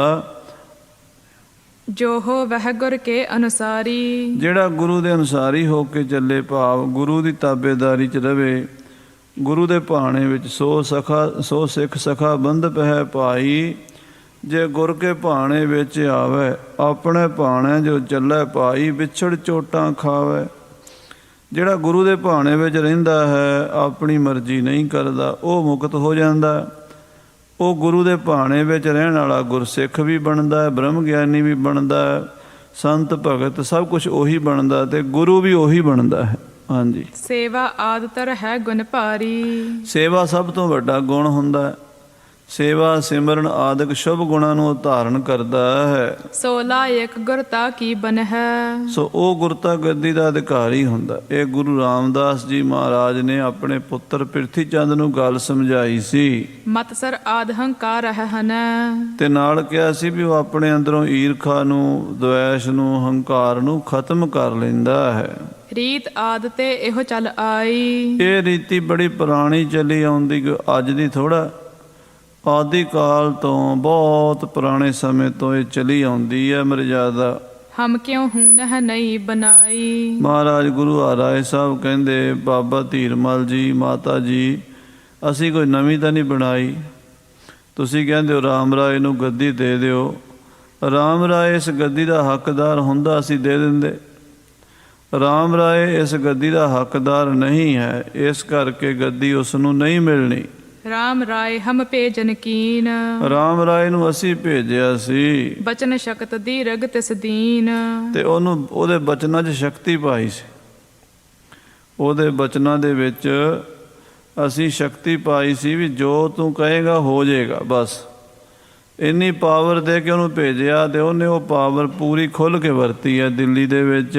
ਕਰੀ ਸੋ ਕਰੀ ਅਪਰ ਹਮ ਮਾਨੀ। ਹਾਂ, ਜੋ ਉਹਨੇ ਕੀਤਾ ਅਸੀਂ ਮੰਨ ਲਏ, ਭਾਵੇਂ ਕਿ ਉਹਨੇ ਗਲਤ ਕੀਤਾ। ਬਿਨਾਂ ਮਤਲਬ ਦੇ ਕਰਾਮਾਤਾਂ ਨਹੀਂ ਦਿਖਾਣੀਆਂ ਚਾਹੀਦੀਆਂ ਸੀ। ਜਿੱਥੇ ਕੋਈ ਬਹੁਤ ਵੱਡੀ ਗੱਲ ਹੋਵੇ ਉੱਥੇ ਕਰਾਮਾਤ ਦਿਖਾਈ ਜਾਂਦੀ। ਐਵੇਂ ਹੀ ਜਾਦੂਗਰਾਂ ਦੀ ਤਰ੍ਹਾਂ, ਮੈਜਿਕ ਕਰਨ ਵਾਲਿਆਂ ਦੀ ਤਰ੍ਹਾਂ ਉਹਨੇ ਉੱਥੇ ਦਿੱਲੀ ਦੇ ਵਿੱਚ ਬਾਦਸ਼ਾਹ ਨੂੰ ਕਰਾਮਾਤਾਂ ਦਿਖਾਈਆਂ ਕਰ ਕਰਕੇ। ਰੋਜ਼ ਨਿਤ ਨਵੇਂ ਕੰਮ ਕਰਦਾ ਸੀ। ਇੰਨੀਆਂ ਕਰਾਮਾਤਾਂ ਦਿਖਾਉਣ ਦੀ ਲੋੜ ਨਹੀਂ ਸੀ, ਪਰ ਚਲੋ ਉਹਨੇ ਦਿਖਾਤੀਆਂ। ਅਸੀਂ ਇਸ ਗੱਲ 'ਤੇ ਵੀ ਇੰਨੇ ਨਾਰਾਜ਼ ਨਹੀਂ ਹਾਂ, ਪਰ ਜਿਹੜੀ ਉਹਨੇ ਗਲਤੀ ਕੀਤੀ ਹੈ ਉਹਦੇ ਕਰਕੇ ਅਸੀਂ ਨਾਰਾਜ਼ ਹਾਂ। ਕਰਾਮਾਤ ਨਿਤ ਦਈ ਮਹਾਨੀ। ਬਹੁਤ ਗੁਰੂ ਘਰ ਦੇ ਖਜ਼ਾਨੇ, ਗੁਰੂ ਨਾਨਕ ਦੇਵ ਜੀ ਦੀਆਂ ਕਰਾਮਾਤਾਂ, ਸ਼ਕਤੀਆਂ ਨੂੰ ਬਾਬੇ ਰਾਮ ਰਾਏ ਨੇ ਦੋਹਾਂ ਹੱਥਾਂ ਨਾਲ ਲੁਟਾਇਆ। ਲੋਕਾਂ ਨੂੰ ਬਾਦਸ਼ਾਹ ਔਰੰਗਜ਼ੇਬ ਨੂੰ ਦਿਖਾਉਂਦਾ ਰਿਹਾ ਜਿਵੇਂ ਕੋਈ ਜਾਦੂਗਰ ਹੁੰਦਾ। ਇੱਦਾਂ ਨਹੀਂ ਕਰਨਾ ਚਾਹੀਦਾ ਸੀ। ਅਸੀਂ ਫਿਰ ਵੀ ਆਪਣਾ ਪੁੱਤਰ ਸਮਝ ਕੇ ਉਹਨੂੰ ਇਸ ਗੱਲ ਤੋਂ ਮਾਫੀ ਦੇ ਸਕਦੇ ਸੀ ਵੀ ਚਲੋ ਉਹਨੂੰ ਮਜਬੂਰੀ ਸੀ, ਉਹਨੂੰ ਕਰਨਾ ਪੈਣਾ ਸੀ। ਦਿੱਲੀ ਦੇ ਵਿੱਚ ਬਾਦਸ਼ਾਹ ਨੂੰ ਜਾਂ ਬਾਦਸ਼ਾਹ ਦੇ ਦਰਬਾਰੀਆਂ ਨੂੰ ਜਾਂ ਦਿੱਲੀ ਦੇ ਲੋਕਾਂ ਨੂੰ ਬਾਬੇ ਰਾਮ ਰਾਏ ਨੇ ਗੁਰੂ ਘਰ ਨਾਲ ਜੋੜਨ ਵਾਸਤੇ ਕਰਾਮਾਤ ਦਿਖਾਈ। ਮੰਨ ਲੈਂਦੇ ਹਾਂ। ਹਾਂਜੀ, ਨਿਰਭੈ ਹੋਤੋ ਸਭ ਤੇ ਕਿਆ ਬਲੀ। ਅਸੀਂ ਉਹਨੂੰ ਸਾਰੀ ਪਾਵਰ ਦਿੱਤੀ ਸੀ, ਸਾਡੀ ਪਾਵਰ ਨੂੰ ਉਹਨੇ ਵਰਤਿਆ, ਸਾਰਿਆਂ ਤੋਂ ਬਲੀ ਬਣਾਇਆ ਸੀ। ਉਹਨੂੰ ਕਿਹਾ ਸੀ ਵੀ ਤੇਰੇ ਸਾਹਮਣੇ ਕੋਈ ਪੀਰ ਫਕੀਰ ਗੌਸ਼ ਕੁਤਬ ਔਲੀਆ ਜਾਦੂ ਟੂਣਾ ਧਾਗਾ ਤਵੀਤ ਭੂਤ ਪ੍ਰੇਤ ਜਿੰਨ ਬੈਤਾਲ ਕੋਈ ਚੀਜ਼ ਤੇਰੇ ਸਾਹਮਣੇ ਨਹੀਂ ਚੱਲੇਗੀ। ਜੋ ਤੂੰ ਚਾਹੇਗਾ ਹੋ ਜਾਏਗਾ, ਜੋ ਤੇਰੇ ਮੂੰਹ ਤੋਂ ਨਿਕਲੇਗਾ ਉਹ ਹੋ ਜਾਏਗਾ। ਇੰਨੀ ਅਸੀਂ ਪਾਵਰ ਦੇ ਕੇ ਭੇਜਿਆ ਸੀ ਅਤੇ ਉਹਨੇ ਉਸ ਪਾਵਰ ਦਾ ਦੁਰਉਪਯੋਗ ਕੀਤਾ ਹੈ, ਗਲਤ ਵਰਤੋਂ ਕੀਤੀ ਹੈ। ਤਿਨ ਪੀ ਜਾਨ ਲੀਨ ਬਿਦ ਭਲੀ। ਉਹਨੇ ਵੀ ਚੰਗੀ ਤਰ੍ਹਾਂ ਜਾਣ ਲਿਆ। ਤਉ ਸੁਨਹੋ ਸ਼੍ਰੀ ਨਾਨਕ ਬਾਣੀ। ਉਹ ਸਾਰੀਆਂ ਗੱਲਾਂ ਅਸੀਂ ਨਜ਼ਰਅੰਦਾਜ਼ ਕਰ ਸਕਦੇ ਹਾਂ, ਉਹਨਾਂ ਗੱਲਾਂ ਦਾ ਅਸੀਂ ਗੁੱਸਾ ਨਹੀਂ ਕਰਦੇ। ਪਰ ਜਿਹੜੀ ਗੱਲ ਦਾ ਸਾਨੂੰ ਗੁੱਸਾ ਹੈ ਉਹ ਅਸੀਂ ਬਦਲ ਨਹੀਂ ਸਕਦੇ। ਹੁਣ ਆਪਣਾ ਫੈਸਲਾ ਉਹ ਬਾਬੇ ਰਾਮ ਰਾਏ ਨੇ ਭੁੱਲ ਕੀਤੀ ਹੈ। ਪਰਮ ਪਰਮੇਸ਼ਰ ਅਕਾਲ ਪੁਰਖ ਨਿਰੰਕਾਰ ਸ੍ਰੀ ਗੁਰੂ ਨਾਨਕ ਦੇਵ ਜੀ ਦੀ ਬਾਣੀ ਦੀ ਤੁਕ ਬਦਲੀ ਹੈ। 14 ਲੋਕਨ ਸਿਰ ਧਰ ਮਾਨੀ। ਗੁਰੂ ਨਾਨਕ ਦੇਵ ਜੀ ਦੀ ਬਾਣੀ ਨੂੰ ਤਾਂ 14 ਲੋਕਾਂ ਵਿੱਚ ਕੋਈ ਚੈਲੰਜ ਨਹੀਂ ਕਰਦਾ। ਸਾਰੇ ਖੰਡਾਂ ਬ੍ਰਹਮੰਡਾਂ ਵਿੱਚ ਸਾਰੇ ਸਿਰ ਧਰ ਮਾਨੀ, ਸਿਰ ਧਰ ਕੇ ਮੰਨਦੇ ਹਨ। ਜਥਾ ਜੋਗ ਕੀ ਵਰਣਨ ਕਰੀ। ਜਥਾ ਜੋਗ ਜੋ ਵੀ ਗੁਰੂ ਨਾਨਕ ਸਾਹਿਬ ਨੇ ਲਿਖਿਆ ਨਾ ਬਿਲਕੁਲ ਯਥਾਰਥ ਲਿਖਿਆ। ਉਹਦੇ ਉੱਤੇ ਕਿਸੇ ਤਰ੍ਹਾਂ ਦਾ ਡਾਊਟ ਕੀਤਾ ਹੀ ਨਹੀਂ ਜਾ ਸਕਦਾ। ਠੀਕ ਆ ਵੀ ਕਿਸੇ ਬੰਦੇ ਨੂੰ ਸਮਝ ਨਾ ਆਵੇ, ਉਹਦੀ ਬੁੱਧੀ ਘੱਟ ਕੰਮ ਕਰਦੀ ਹੋਵੇ, ਉਹ ਤਾਂ ਉਹਦੀ ਬੁੱਧੀ ਦੀ ਕਮਜ਼ੋਰੀ ਹੈ ਨਾ। ਹੁਣ ਹਰ ਬੰਦਾ ਹਰ ਗੱਲ ਨਹੀਂ ਸਮਝ ਸਕਦਾ। ਮੈਂ ਕਈ ਵਾਰੀ ਦੇਖਿਆ ਭਾਈ ਵੀਰ ਸਿੰਘ ਦੀ ਕਵਿਤਾ ਵੀ ਸਮਝਣੀ ਔਖੀ ਹੋ ਜਾਂਦੀ ਕਈ ਬੰਦਿਆਂ ਨੂੰ। ਕਬੀਰ ਸਿੰਘ ਦਾ ਖੈਰ ਬਹੁਤ ਵੱਡੀ ਗੱਲ ਹੈ। ਅੱਜ ਕੱਲ੍ਹ ਦੇ ਜਿਹੜੇ ਟੁੱਟੇ ਭੱਜੇ ਕਵੀ ਨੇ ਉਹਨਾਂ ਦੀ ਕਵਿਤਾ ਵੀ ਕਈ ਬੰਦਿਆਂ ਨੂੰ ਨਹੀਂ ਸਮਝ ਆਉਂਦੀ। ਜਿਨ੍ਹਾਂ ਨੇ ਤੁਕਬੰਦੀ ਕੀਤੀ ਹੁੰਦੀ ਹੈ ਐਵੇਂ, ਉਹ ਵੀ ਨਹੀਂ ਸਮਝ ਆਉਂਦੀ ਕਈਆਂ ਨੂੰ। ਗੁਰਬਾਣੀ ਦਾ ਬੜੇ ਗੁੱਝੇ ਰਹੱਸ ਹਨ, ਬੜੀਆਂ ਗੈਬੀ ਆਕਾਸ਼ੀ ਗੱਲਾਂ ਹਨ, ਰੂਹਾਨੀਆਂ ਦੀਆਂ ਗੱਲਾਂ ਹਨ, ਜਿਹੜੀਆਂ ਬੰਦੇ ਦੀ ਸਮਝ ਵਿੱਚ ਆਉਣਾ ਸੌਖਾ ਕੰਮ ਨਹੀਂ। ਪਰ ਫਿਰ ਵੀ ਲੋਕ ਇਹ ਤਾਂ ਮੰਨਦੇ ਆ ਨਾ ਵੀ ਸੱਚ ਹੈ। ਇਹ ਤਾਂ ਨਹੀਂ ਨਾ ਕੋਈ ਕਹਿੰਦਾ ਵੀ ਮੈਨੂੰ ਸਮਝ ਨਹੀਂ ਆਈ ਅਤੇ ਮੈਂ ਮੰਨਦਾ ਨਹੀਂ। ਜਿਹੜਾ ਤਾਂ ਬੇਵਕੂਫ ਹੋਏਗਾ ਬਹੁਤ ਸਿਰੇ ਦਾ, ਉਹ ਭਾਵੇਂ ਕਹਿ ਦੇਵੇ ਵੀ ਇਹ ਬਾਣੀ ਨਹੀਂ, ਮੈਂ ਨਹੀਂ ਮੰਨਦਾ, ਬਾਣੀ ਹੋਣੀ ਨਹੀਂ ਚਾਹੀਦੀ, ਉਹ ਤਾਂ ਨਾਸਤਕ ਪਾਗਲ ਬੰਦਾ ਕਰ ਸਕਦਾ। ਪਰ ਜਿਹੜਾ ਥੋੜ੍ਹਾ ਬਾਲਾ ਵੀ ਸਮਝਦਾਰ ਹੈ, ਸ਼ਰਧਾਵਾਨ ਹੈ, ਉਹ ਕਹਿੰਦਾ ਮੈਨੂੰ ਸਮਝ ਨਹੀਂ ਆਈ ਪਰ ਬਾਣੀ ਸੱਚ ਹੈ, ਉਹ ਇੱਦਾਂ ਕਹਿੰਦਾ। ਤੋ ਗੁਰੂ ਸਾਹਿਬ ਦੀ ਬਾਣੀ ਯਥਾਰਥ ਹੈ, ਸਹੀ ਹੈ। ਜੋ ਕੁਛ ਵੀ ਲਿਖਿਆ ਗੁਰਬਾਣੀ 'ਚ ਸੱਤ ਹੀ ਹੈ। ਸਤਿਗੁਰ ਕੀ ਬਾਣੀ ਸਤ ਸਰੂਪ ਹੈ, ਗੁਰਬਾਣੀ ਬਣੀ ਹੈ। ਜਿਸ ਮਹਿ ਗਰਭ ਰੀਤ ਪਰ ਹਰੀ। ਇਹ ਗੁਰਬਾਣੀ ਦੇ ਵਿੱਚ ਮੈਂ ਨੂੰ ਖਤਮ ਕੀਤਾ ਗਿਆ। ਪਹਿਲਾਂ ਹੀ ਸ਼ੁਰੂ 'ਚ ਹੀ ਕਹਿ ਤਾ ਵੀ ਹਉਮੈ ਅਤੇ ਹੁਕਮ ਦਾ ਵਿਰੋਧ ਹੈ। ਨਾਨਕ ਹੁਕਮੈ ਜੇ ਬੁੱਝੈ ਤਾਂ ਹਉਮੈ ਕਹੈ ਨਾ ਕੋਇ। ਜਿਹੜਾ ਹੁਕਮ ਨੂੰ ਸਮਝ ਲੈਂਦਾ ਉਹ ਮੈਂ ਨੂੰ ਛੱਡ ਦਿੰਦਾ। ਜਿਹੜਾ ਮੈਂ ਵਿੱਚ ਹੈ ਉਹਨੂੰ ਹੁਕਮ ਦੀ ਸਮਝ ਨਹੀਂ ਆਉਂਦੀ। ਇਹ ਗੱਲ ਤਾਂ ਮਹਾਰਾਜ ਨੇ ਪਹਿਲਾਂ ਹੀ ਦੱਸ ਦਿੱਤੀ ਹੈ। ਸਾਰਿਆਂ ਦਾ ਹੰਕਾਰ ਤੋੜਨ ਵਾਲੇ ਗੁਰੂ ਨਾਨਕ ਦੇਵ ਜੀ ਨੇ ਇਹ ਸ਼ਰਤ ਲਾਈ ਹੈ ਵੀ ਜਦੋਂ ਰੱਬ ਨੂੰ ਮਿਲਣਾ ਹੈ, ਪਰਮਾਤਮਾ ਨੂੰ ਮਿਲਣਾ, ਤਾਂ ਆਪਣੀ ਮੈਂ ਛੱਡ ਦੇ ਬਸ। ਕਿਸੇ ਵਾਸਤੇ ਕੰਮ ਸੌਖਾ ਹੋਵੇਗਾ ਪਰ ਸਾਡੇ ਵਾਸਤੇ ਬੜਾ ਔਖਾ, ਸੰਸਾਰੀ ਬੰਦਿਆਂ ਵਾਸਤੇ। ਜਿਸ 'ਤੇ ਗੁਰੂ ਕਿਰਪਾ ਕਰੇ ਉਹਦੇ ਲਈ ਸੌਖਾ ਹੋਏਗਾ। ਸਾਡੇ ਵਾਸਤੇ ਮੈਂ ਛੱਡਣੀ ਬੜੀ ਔਖੀ ਹੈ, ਬੜੀ ਤਗੜੀ ਗੰਢ ਹੈ ਮੈਂ ਦੀ। ਪਠਿਓ ਸ਼ਲੋਕ ਅਰਥ ਕੋ ਬੂਝਾ।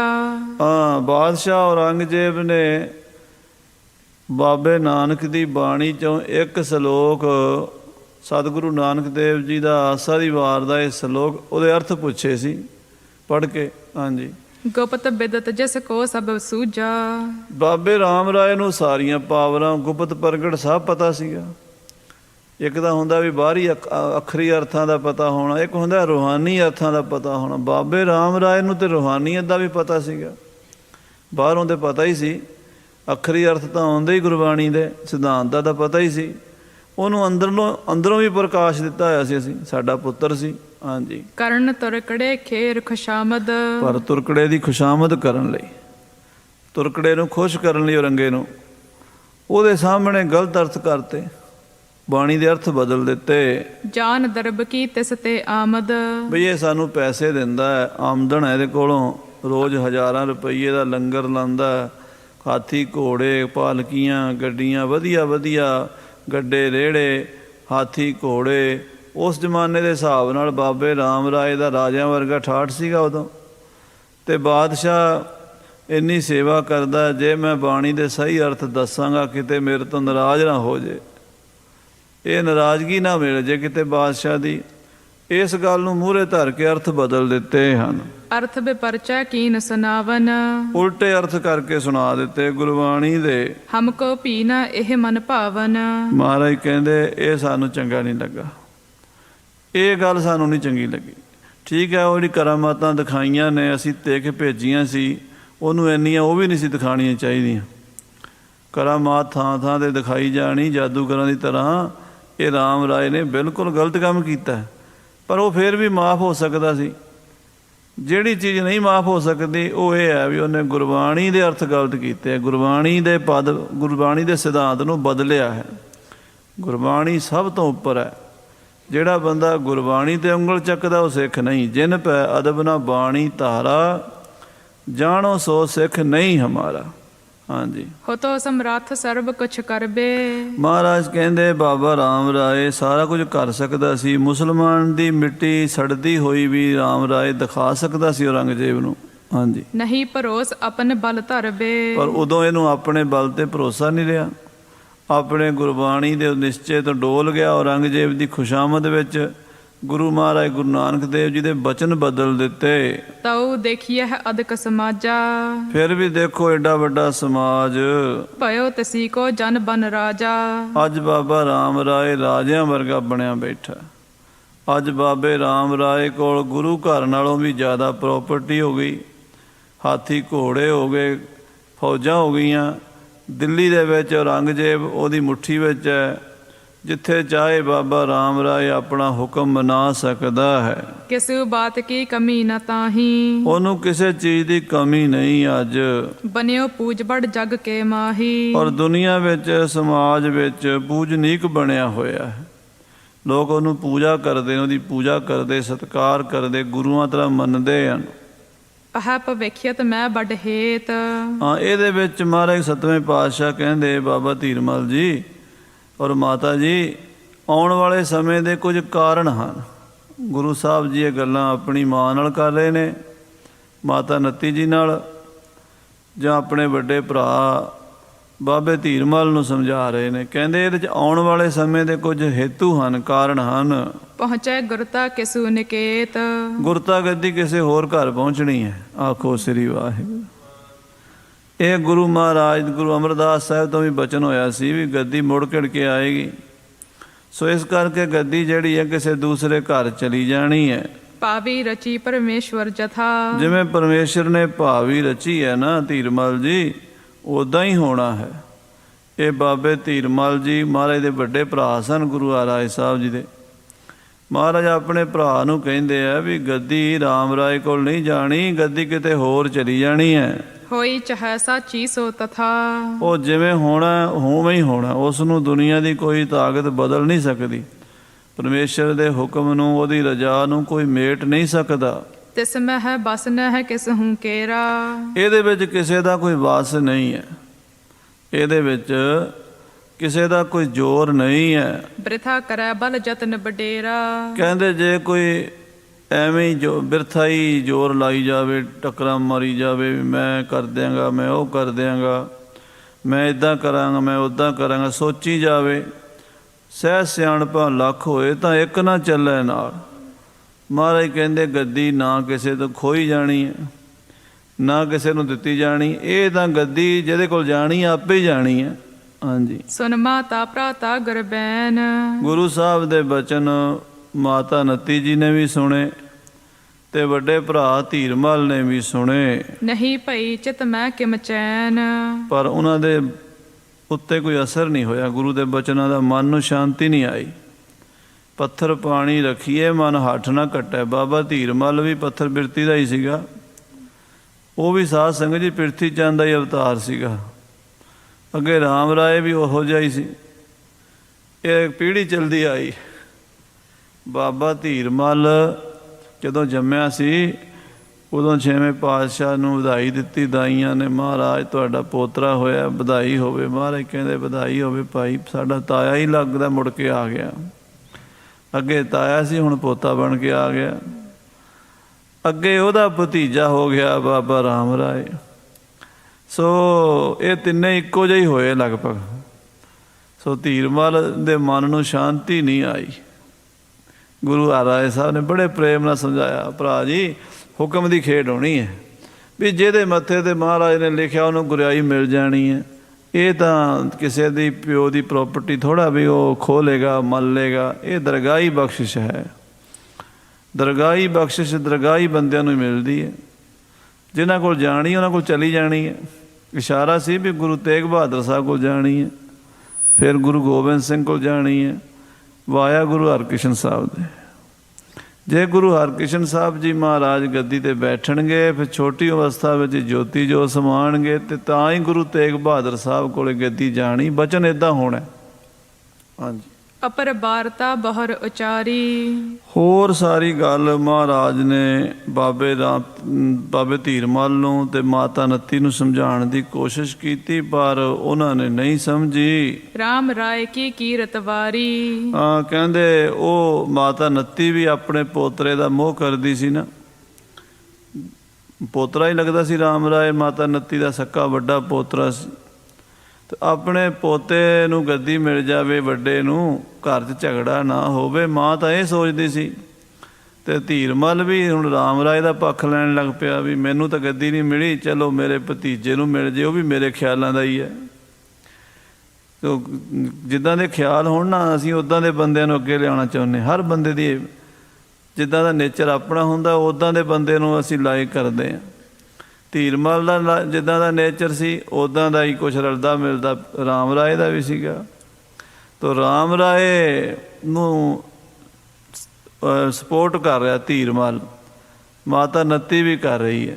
ਹਾਂਜੀ। ਜਥਾ ਜੋਗ ਉੱਤਰ ਗੁਰਦੀਨੇ। ਜਿਹੜੇ ਉਹਨਾਂ ਨੇ ਬਚਨ ਕੀਤੇ ਰਾਮ ਰਾਏ ਦੇ ਹੱਕ ਵਿੱਚ ਬੋਲੇ, ਦੋਵੇਂ ਹੀ ਮਾਂ ਪੁੱਤਰ, ਗੁਰੂ ਸਾਹਿਬ ਨੇ ਉਹਨਾਂ ਦੀਆਂ ਸਾਰੀਆਂ ਗੱਲਾਂ ਦਾ ਜਵਾਬ ਦਿੱਤਾ। ਸੋ ਮਤ ਨਹੀਂ ਮਾਨਬੋ ਕੀਨੇ। ਪਰ ਉਹ ਗੁਰੂ ਸਾਹਿਬ ਸੱਚੇ ਪਾਤਸ਼ਾਹ ਜੀ ਮਹਾਰਾਜ ਧੰਨ ਸਾਹਿਬ ਸ੍ਰੀ ਗੁਰੂ ਹਰਿਰਾਏ ਸਾਹਿਬ ਜੀ ਸੱਚੇ ਪਾਤਸ਼ਾਹ ਜੀ ਦੇ ਬਚਨਾਂ ਨੂੰ ਸਮਝ ਨਹੀਂ ਸਕੇ। ਉਹਨਾਂ ਦੇ ਮਨ ਵਿੱਚ ਅਜੇ ਇਹੀ ਗੱਲ ਰਹੀ ਵੀ ਇਹ ਗੱਲ ਜਿਹੜੀ ਕਹਿ ਰਹੇ ਨੇ ਸਾਡੀ ਗੱਲ ਨਹੀਂ ਸਮਝ ਰਹੇ, ਅਸੀਂ ਇਹਨਾਂ ਨੂੰ ਜਿਹੜੀ ਕਹਿ ਰਹੇ ਹਾਂ ਬੜੀ ਸਿਆਣੀ ਗੱਲ ਕਹਿ ਰਹੇ ਹਾਂ, ਵੱਡੇ ਪੁੱਤਰ ਨੂੰ ਗੱਦੀ ਮਿਲਣੀ ਚਾਹੀਦੀ, ਪਰ ਇਹ ਨਹੀਂ ਮੰਨਦੇ। ਉਹਨਾਂ ਨੂੰ ਇਹ ਸਮਝ ਹੀ ਨਹੀਂ ਆਈ ਦੋਵਾਂ ਮਾਂ ਪੁੱਤਰਾਂ ਨੂੰ ਵੀ ਗੁਰੂ ਸਾਹਿਬ ਹੀ ਨੇ, ਉਹ ਗੁਰਮਤਿ ਦੇ ਅਸੂਲਾਂ ਦੇ ਹਿਸਾਬ ਨਾਲ ਫੈਸਲਾ ਕਰਨਗੇ। ਅਸੀਂ ਦੁਨਿਆਵੀ ਦ੍ਰਿਸ਼ਟੀ ਨਾਲ ਸੋਚਦੇ ਹਾਂ। ਹਾਂਜੀ। ਤਉ ਕਹਿਤ ਹੀ ਰਹਿ ਹਮੇਸ਼। ਬਾਬਾ ਧੀਰਮਲ ਤੇ ਮਾਤਾ ਨੱਤੀ ਰੋਜ਼ ਹੀ ਇਹ ਕਿੱਸਾ ਛੇੜ ਲੈਂਦੇ ਸੀ। ਗੁਰੂ ਹਰਿਰਾਏ ਸਾਹਿਬ ਨੂੰ ਰੋਜ਼ ਹੀ ਮਜਬੂਰ ਕਰਦੇ ਸੀ। ਹਾਂਜੀ। ਦੇਹ ਗੁਰਤਾ ਜੋ ਪੁੱਤਰ ਵਿਸ਼ੇਸ਼। ਵੱਡੇ ਪੁੱਤਰ ਨੂੰ ਗੱਦੀ ਦਿਓ ਮਹਾਰਾਜ, ਇਹ ਗਲਤੀ ਨਾ ਕਰਿਆ ਜੇ, ਵੱਡੇ ਪੁੱਤਰ ਨੂੰ ਛੱਡ ਕੇ ਛੋਟੇ ਪੁੱਤਰ ਨੂੰ ਗੱਦੀ ਨਾ ਦਿਆ ਜੇ। ਅੱਗੇ ਦੇਖੋ ਨਾ, ਗੁਰੂ ਰਾਮਦਾਸ ਨੇ ਵੱਡੇ ਪੁੱਤਰ ਨੂੰ ਗੱਦੀ ਨਹੀਂ ਸੀ ਦਿੱਤੀ ਅਤੇ ਗੁਰੂ ਅਰਜਨ ਦੇਵ ਜੀ ਨੂੰ ਸਾਰੀ ਉਮਰ ਕਲੇਸ਼ ਸਹਿਣਾ ਪਿਆ ਸੀ।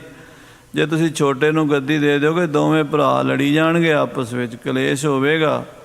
ਤੁਸੀਂ ਛੋਟੇ ਨੂੰ ਗੱਦੀ ਨਾ ਦਿਆ ਜੇ, ਵੱਡੇ ਨੂੰ ਦਿਆ ਜੇ। ਇਹ ਗੱਲ ਰੋਜ਼ ਧੀਰਮਲ ਛੇੜ ਲੈਂਦਾ ਹੈ। ਦਿਨ ਪ੍ਰਤ ਕਹਿਣ ਜਾਨ ਗੁਣ ਖਾਨੀ। ਗੁਰੂ ਸਾਹਿਬ ਨੇ ਜਾਣ ਲਿਆ ਵੀ ਇਹ ਸਾਡਾ ਭਰਾ ਟਲਣਾ, ਇਹ ਨਹੀਂ ਟਲਣ ਵਾਲਾ। ਮਾਤਾ ਵੀ ਨਾਲ ਰਲੀ ਹੋਈ ਹੈ। ਹਾਂਜੀ। ਰਾਮ ਰਾਏ ਕੀ ਉਪਮ ਮਹਾਨੀ। ਇਹ ਰੋਜ਼ ਰਾਮ ਰਾਏ ਦੀ ਉਪਮਾ ਦੱਸਦੇ ਨੇ, ਰੋਜ਼ ਰਾਮ ਰਾਏ ਦੀਆਂ ਤਾਰੀਫਾਂ ਕਰਦੇ ਨੇ। ਪੱਖੀ ਪਏ ਟਰਤ ਨਹਟਾਰੇ। ਇਹ ਹੁਣ ਰਾਮ ਰਾਏ ਦੇ ਪੱਖੀ ਹੋ ਗਏ ਨੇ ਦੋਵੇਂ ਹੀ ਮਾਂ ਪੁੱਤਰ, ਬਾਬਾ ਧੀਰਮਲ ਤੇ ਉਹਦੀ ਮਾਂ ਨੱਤੀ। ਭਾਵੇਂ ਉਹ ਗੁਰੂ ਹਰਿਰਾਏ ਸਾਹਿਬ ਦੀ ਵੀ ਮਾਂ ਸੀ, ਪਰ ਉਹ ਧੀਰਮਲ ਆਪਣੀ ਮਾਂ ਨੂੰ ਆਪਣੇ ਨਾਲ ਲਾ ਲੈਂਦਾ ਸੀ, ਅਤੇ ਮਾਂ ਫਿਰ ਆਪਣੇ ਧੀਰਮਲ ਦੇ ਆਖੇ ਲੱਗ ਕੇ ਆਪਣੇ ਪੋਤਰੇ ਰਾਮ ਰਾਏ ਦੇ ਹੱਕ 'ਚ ਬੋਲਦੀ ਸੀ। ਇਸ ਕਰਕੇ ਗੁਰੂ ਸਾਹਿਬ ਜੀ ਨੇ ਸੋਚਿਆ ਵੀ ਇੱਥੋਂ ਚੱਲਣਾ ਹੀ ਚੰਗਾ ਹੈ। ਚੜਨ ਚਾਹਿਓ ਸਤਿਗੁਰੂ ਵਿਚਾਰੇ। ਮਹਾਰਾਜ ਨੇ ਵਿਚਾਰ ਕੀਤੀ ਵੀ ਇੱਥੋਂ ਹੁਣ ਕਰਤਾਰਪੁਰ ਜਲੰਧਰ ਤੋਂ ਕੀਰਤਪੁਰ ਸਾਹਿਬ ਚੱਲੀਏ। ਅਹ ਅਨੁਚਿਤ ਨ ਰੁਚਿਤ ਜੋ ਚਿਤ ਮੈਂ। ਕਿਉਂਕਿ ਜਿਹੜੀ ਗੱਲ ਚੰਗੀ ਨਾ ਲੱਗੇ ਰੋਜ਼ ਰੋਜ਼ ਸੁਣਨੀ ਵੀ ਕਈ ਵਾਰੀ ਬੜੀ ਔਖੀ ਹੋ ਜਾਂਦੀ ਹੈ। ਇੱਕ ਵਾਰੀ ਸੁਣ ਲਈ ਨਹੀਂ ਪਸੰਦ, ਅਗਲਾ ਬੰਦਾ ਰੋਜ਼ ਉਹੀ ਗੱਲ ਕਹੀ ਜਾਵੇ, ਰੋਜ਼ ਉਹੀ ਗੱਲ ਕਹੀ ਜਾਵੇ, ਬੰਦਾ ਤੰਗ ਆ ਜਾਂਦਾ। ਮਹਾਰਾਜ ਕਹਿੰਦੇ ਵੀ ਇਹਨਾਂ ਨੇ ਤਾਂ ਉਹੀ ਕਿੱਸਾ ਰੋਜ਼ ਪਾਉਣਾ, ਨਾਮ ਵੀ ਨਹੀਂ ਜਪਣ ਦਿੰਦੇ, ਬਾਣੀ ਵੀ ਨਹੀਂ ਪੜ੍ਹਨ ਦਿੰਦੇ, ਮਨ ਨੂੰ ਸ਼ਾਂਤੀ ਨਹੀਂ ਆਣ ਦਿੰਦੇ। ਚੱਲੀਏ ਇੱਥੋਂ। ਸਤਿਗੁਰੂ ਜੀ ਨੇ ਕਰਤਾਰਪੁਰ ਤੋਂ ਚਾਲਾ ਮਾਰਨ ਦੀ ਤਿਆਰੀ ਕਰ ਲਈ। ਤਿਸ ਕੇ ਬਨ ਪੱਖੀ ਹੋਏ ਹਿਤ ਮੈਂ। ਮਹਾਰਾਜ ਨੇ ਸੋਚਿਆ ਵੀ ਬਾਬਾ ਰਾਮ ਰਾਏ ਦੇ ਪੱਖੀ ਬਣ ਗਏ ਨੇ ਧੀਰਮਲ ਹੋਰੀ। ਦਿਨ ਪ੍ਰਤ ਕਹਿਤ ਵਿਚਾਰਤ ਨਾਹੀ।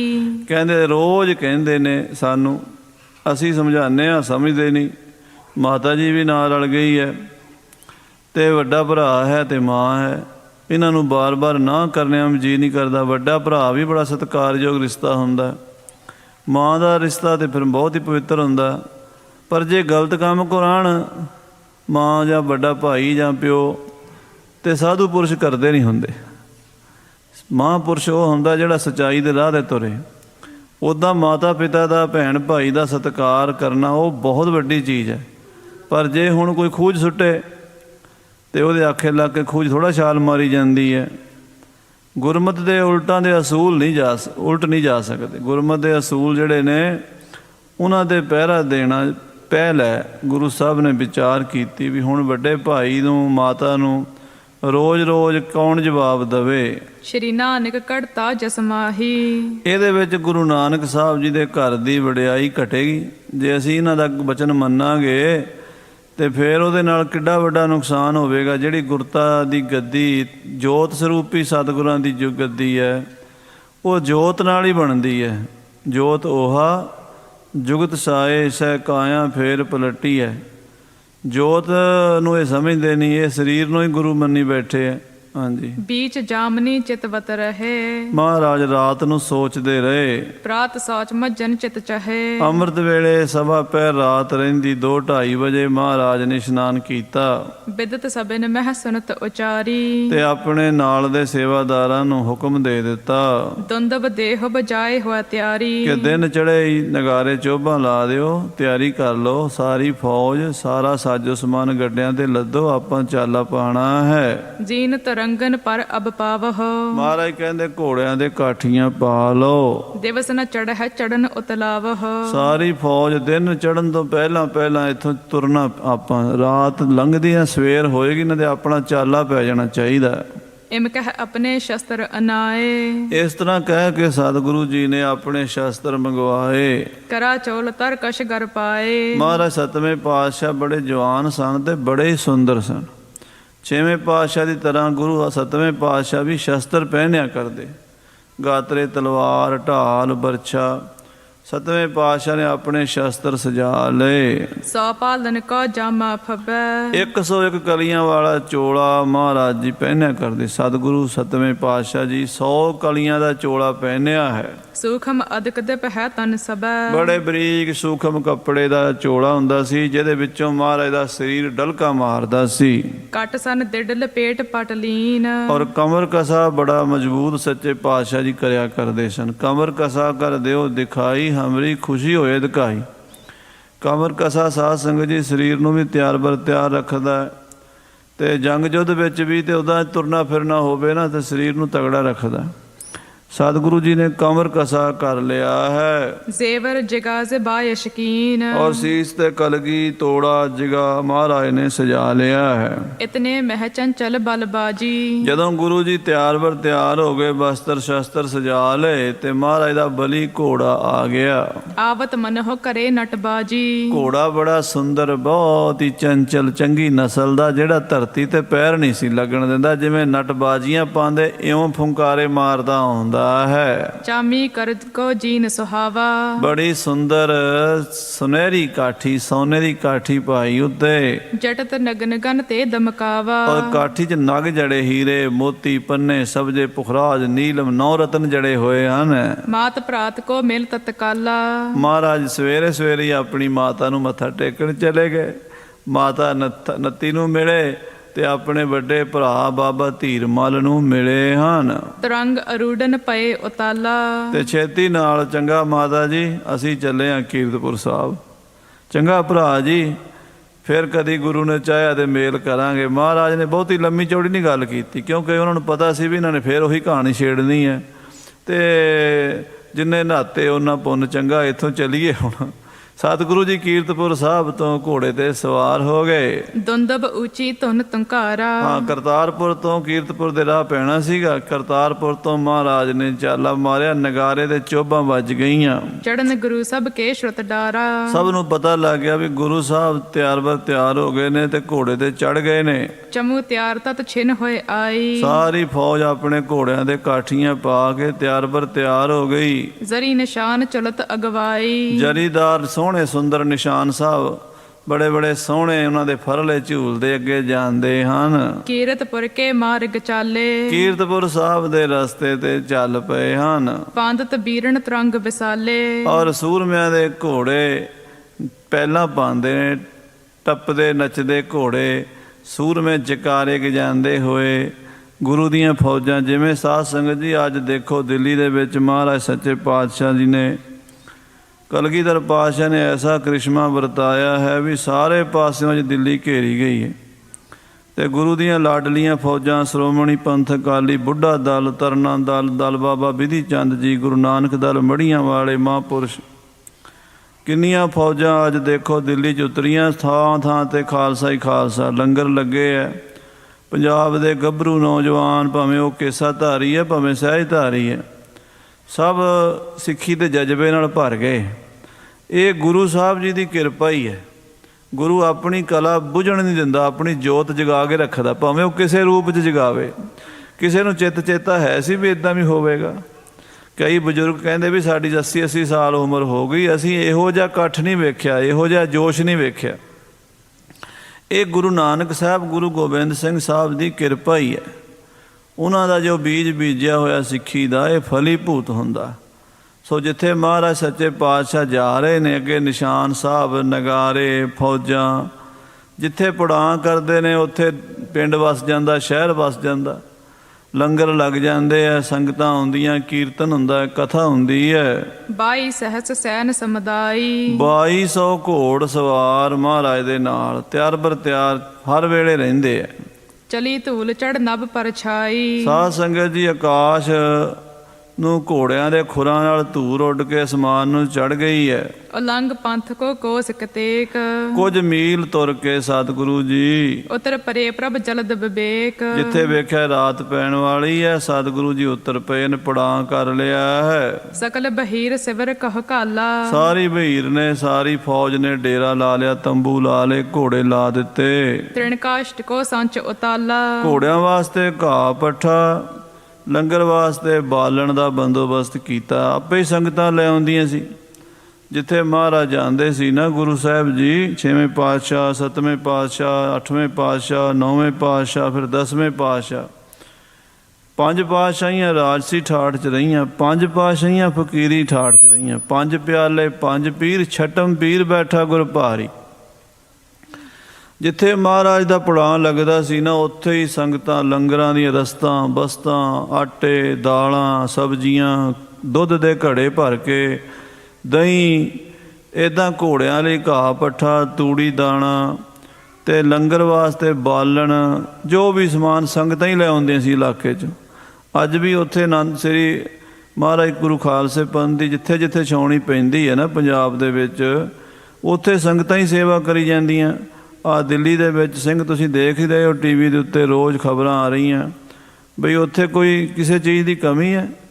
ਉਹ ਹਰਿਆਣੇ ਵਾਲੇ ਹੀ ਲਿਆ ਕੇ ਰਸਤਾ ਬਸਤਾ ਲੰਗਰ ਲਾਈ ਜਾਂਦੇ ਆ। ਹਾਂਜੀ, ਜਿਹੜੇ ਉਹ ਸਹਿਜ ਧਾਰੀ ਮੋਨੇ ਵੀਰ ਨੇ, ਹਿੰਦੂ ਵੀਰ ਨੇ ਜਿਹੜੇ ਉੱਥੋਂ ਦੇ ਦਿੱਲੀ ਦੇ, ਉਹ ਕਹਿੰਦੇ ਸਾਡੇ ਘਰਾਂ 'ਚ ਰਹੋ, ਤੁਸੀਂ ਇੱਥੇ ਜਲ ਪਾਣੀ ਛਕੋ, ਇੱਥੇ ਇਸ਼ਨਾਨ ਕਰੋ, ਜੋ ਵੀ ਚੀਜ਼ ਤੁਹਾਨੂੰ ਚਾਹੀਦੀ ਸਾਨੂੰ ਦੱਸੋ, ਸੇਵਾ।